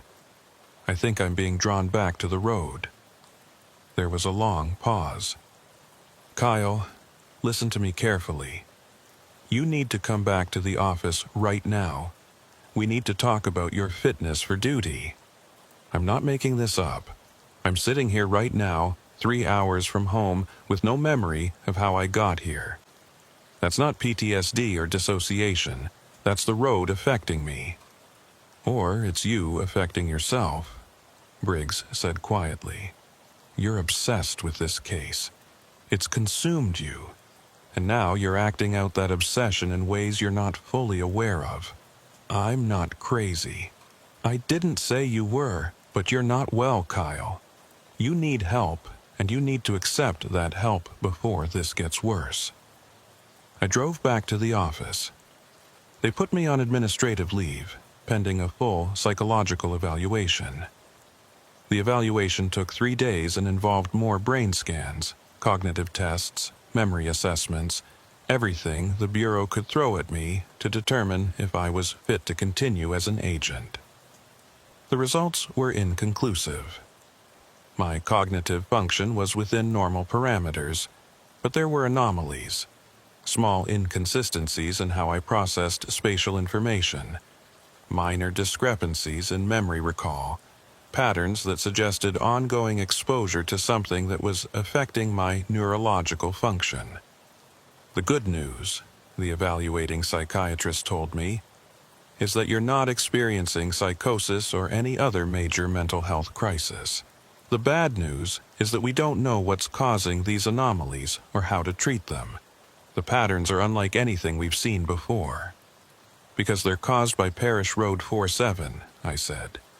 "Because that place affects people in ways that don't fit into your diagnostic categories." "Maybe," she acknowledged. Or maybe the stress of the experience has caused some kind of subtle brain injury that we don't have the tools to properly detect. Either way, I can't certify you for active duty. I'm sorry. I was placed on indefinite medical leave. Not fired, not forced out, but effectively sidelined. I still had my badge and my credentials, but I wasn't assigned to any cases.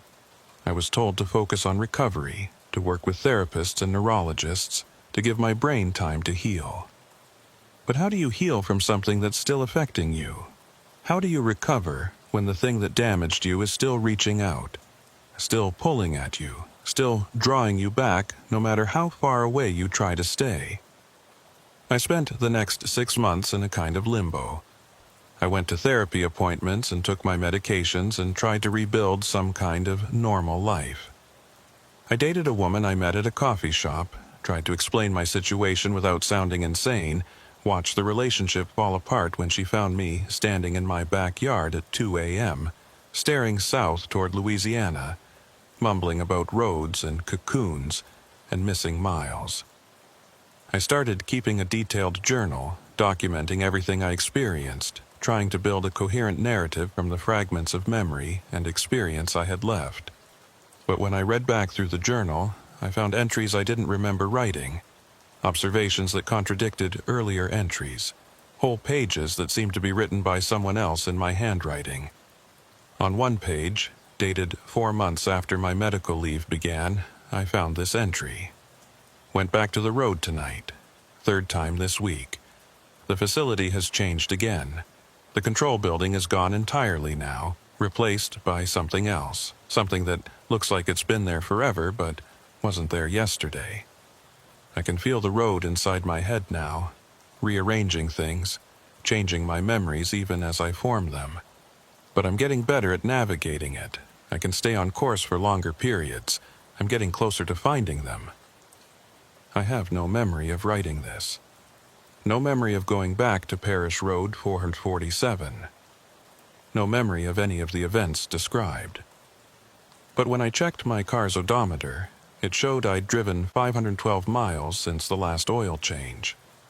My GPS history showed only local trips, to the store, to therapy appointments, to the coffee shop where I'd met that woman whose name I was already forgetting. 512 miles unaccounted for. Roughly the distance of 6 round trips to Parish Road 407. I confronted myself about this. Sat down with the journal, with my car records, with every piece of evidence I could gather and tried to figure out what was happening to me. Was I experiencing dissociative fugue states where I was driving to the road without conscious awareness? Or was there another version of me, a duplicate, like the duplicate vehicles we'd found, who was making these trips while I remained unaware? Or was the road reaching into my mind from a distance, creating false memories of trips I'd never taken, planting evidence of visits that had never occurred? I couldn't determine which explanation was correct. All I knew was that I was losing time, losing memories, losing my grip on the basic question of what was real and what wasn't. Dr. Marsh called me one evening, 9 months after the extraction attempt. Her voice on the phone was professional but concerned. "Agent Holt, I wanted to inform you that we've had a development in the Parish Road 447 research." "What kind of development?" "We brought in a team from MIT, physicists specializing in spatial anomalies. They've been running experiments at the site, and they've discovered something interesting. The road doesn't just affect perception or memory, it affects actual physical space." "I could have told you that." "Yes, but we have measurements now. Proof. The road exists in a state of quantum uncertainty. It's simultaneously multiple different lengths, multiple different configurations, until it's directly observed. And even then, different observers collapse the wave function differently, seeing different versions of the road. That's impossible." "We thought so too. But the data is solid. Parish Road 447 is exhibiting properties that shouldn't exist at a macro scale. It's as if the entire road is behaving like a quantum particle, existing in superposition until measured. What does that mean for Dalton and Flynn? Dr. Marsh hesitated. It means they might exist in multiple states simultaneously, present and absent, alive and dead, rescued and still missing, all at the same time until the wave function collapses and one state becomes real. So some versions of reality have them rescued and other versions don't? Essentially, yes. And you, Agent Holt, seem to be experiencing multiple versions simultaneously. Your memories show evidence of both realities. The one where you rescued them and the one where you didn't. You're quantum entangled with the road somehow, experiencing both outcomes at once. I let this sink in. It sounded like science fiction, but it made more sense than any other explanation I'd been offered. Can it be fixed? Can you separate me from the road, collapse me into a single state? We don't know. You're the first documented case of a human being exhibiting quantum superposition at the neurological level. We're not sure what to do with you. The line went quiet. Finally, Dr. Marsh spoke again. There is one option, an experimental procedure. We could expose you to a strong enough observation field that it might force your wave function to collapse, consolidate your memories into a single consistent timeline. What's the risk? We don't know. It's never been attempted before. You might end up with complete memory loss. You might end up consolidated into the wrong version of reality, the one where you never went to Parish Road 447 at all, losing all your experiences and skills as an agent. Or the procedure might kill you outright. Or it might work. Or it might work, she agreed. I thought about it for 3 days. I thought about living the rest of my life in this uncertain state, never knowing which memories were real, never knowing if the people I remembered saving had actually been saved. I thought about those phone calls from Dalton, or from myself, or from nothing at all. I thought about the journal entries I didn't remember writing and the miles I didn't remember driving. And I realized that this wasn't living. This was existing in a state of permanent uncertainty, quantum limbo, trapped between versions of reality like some kind of conscious Schrodinger's cat. I called Dr. Marsh back. Let's do it. The experimental procedure. Whatever the risk, it's better than this. They scheduled the procedure for 2 weeks later at a research facility in Massachusetts. I spent those 2 weeks putting my affairs in order, writing letters to family members in case I didn't survive, trying to make peace with whatever outcome would result. 3 days before the scheduled procedure, I received one final phone call. The voice on the other end was clear this time, unmistakable. It was Sarah Dalton. "Kyle," she said, and her voice sounded normal, healthy, alive. "Don't do the procedure, please. You'll kill us." "Sarah? Where are you? Are you really there?" "I'm everywhere and nowhere. I'm in the road, Kyle. We both are, Marcus and I. We exist in the quantum uncertainty. When you collapse your wave function, you'll collapse ours too.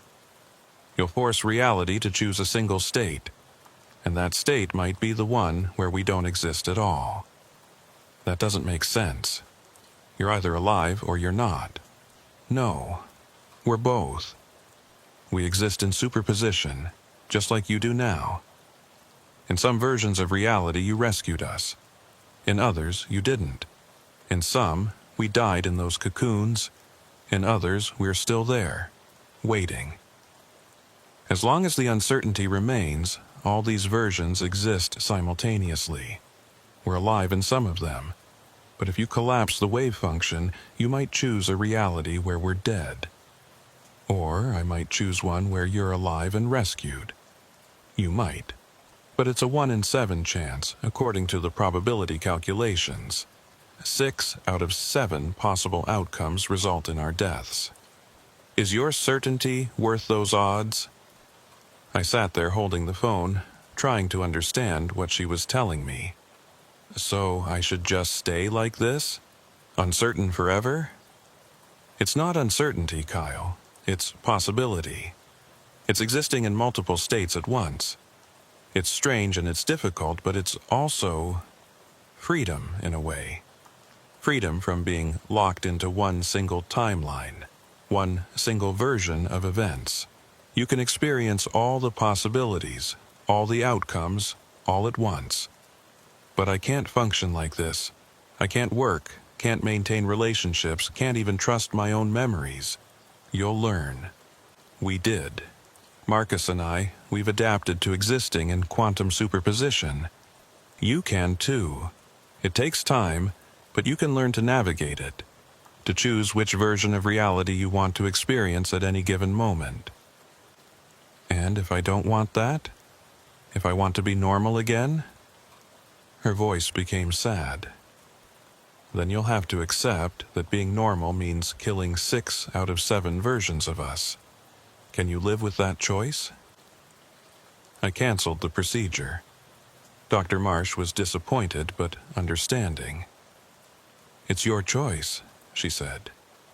But I hope you realize that you're condemning yourself to a very difficult existence. I know, but I can't. I can't kill them, even if they're just quantum possibilities, even if they're not real in the conventional sense.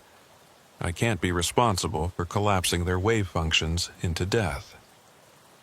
So I remain here, in my apartment in Mobile, existing in superposition. Some days I'm an FBI agent on medical leave. Other days I'm an agent who successfully rescued Dalton and Flynn and returned to full duty. Other days I'm someone who never went to Parish Road 447 at all, whose life followed a different path entirely. I've learned to navigate the different versions, to hold multiple realities in my mind simultaneously without going mad. It's like learning a new language or a new way of thinking. Difficult at first, but gradually becoming more natural. Sometimes Dalton calls me, and we talk about her recovery, about her return to work, about the strange experience of existing in quantum limbo. Other times, Flynn calls, sharing his own experiences, comparing notes on how to maintain coherent identity while experiencing multiple timelines. And sometimes I call myself speaking to versions of Kyle Holt who made different choices, who exist in different probability branches. We share information, warn each other about potential dangers, try to navigate the quantum maze together. The journal has become more coherent now that I understand what's happening.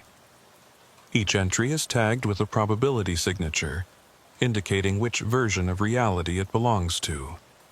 I can flip through the pages and see my life branching out into multiple timelines, each one equally real, each one a legitimate version of my existence.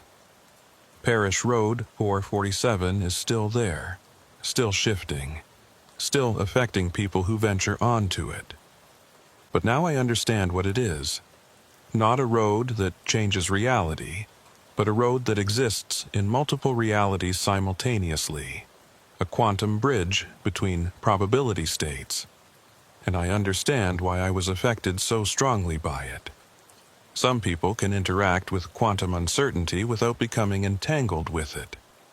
But some of us, people whose brains are wired in certain ways, who have particular neurological patterns, we become part of the superposition. We collapse into the road's quantum state and begin existing in multiple timelines at once. It's not madness, it's not brain damage, it's quantum entanglement at the neurological level, a phenomenon that shouldn't be possible but undeniably is. I still work for the FBI in some versions of reality. In others, I've retired. In others still, I never left medical leave. All these versions are equally real, equally valid, equally me. And in all versions, I remember Parish Road 447. I remember the missing mile, the duplicate vehicles, the reversed facility. the thing in the underground chamber. I remember both rescuing Dalton and Flynn and failing to rescue them. I remember the phone calls that were real and the ones that weren't. Because all of it happened, and none of it happened. And the question of which version is real is meaningless when you exist in quantum superposition. The case file remains open in some timelines, closed in others. Parish Road 447 remains accessible in some versions of reality, sealed off in others. Dalton and Flynn are alive in some probability branches, dead in others, still trapped in cocoons in others still. And I remain split across all these possibilities, a quantum observer who can no longer fully collapse into a single state because doing so would mean choosing which version of my colleagues gets to exist and which version cease to be. It's a strange existence, but I've made my peace with it. Because the alternative, certainty, comes at too high a price. The road taught me that reality is more flexible than we like to believe. That observation shapes existence. That the questions we ask determine the answers we get. And the question Parish Road 447 forces us to ask is this: is it better to exist in one certain state or to exist in multiple possible states simultaneously? I chose possibility over certainty. I chose quantum superposition over collapsed wave function. I chose to remain entangled with Parish Road 447 and all its implications. And now I live in the space between realities, experiencing all the versions of my life at once, holding contradictory truths in my mind without contradiction, existing as a living example of quantum mechanics applied to human consciousness.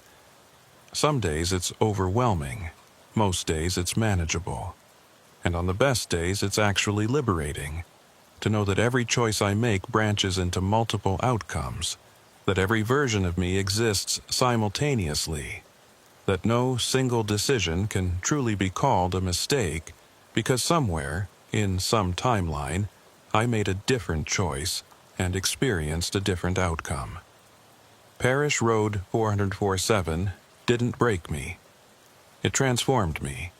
It showed me that reality is far stranger and more complex than I'd ever imagined. And it gave me the ability to navigate that strangeness, to exist comfortably in uncertainty, to embrace quantum possibility rather than collapsing into false certainty. The investigation continues in some timelines. In others, it's long closed. In others still, it never began. But across all timelines, across all probability branches, one thing remains constant. I remember. I document. I bear witness to the impossible, the uncertain, the quantum. That's what makes me still useful to the Bureau, in the timelines where I still work for them.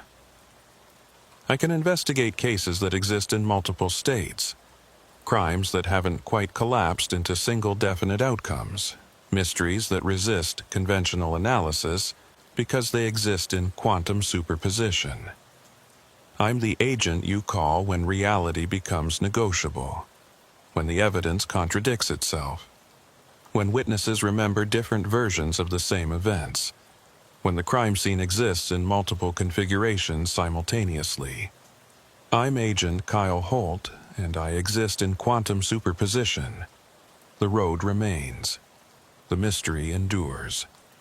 And I remain between states, between certainties, between the many possible versions of truth that compete for dominance in the space where Parish Road 447 has taught me to live. This is my case file, all versions of it, simultaneously. And somewhere in some timeline, Sarah Dalton and Marcus Flynn are reading this, understanding what I've done for them, grateful that I chose to remain uncertain rather than collapsing their possibility space into probable death. And in other timelines, they never read this because they never existed to read it. Both are true. All versions are true. That's what Parish Road 447 teaches you in the end. Reality is what you observe it to be, and if you can hold multiple observations in your mind at once, you can exist in multiple realities simultaneously. It's not madness, it's quantum mechanics, and it's where I live now.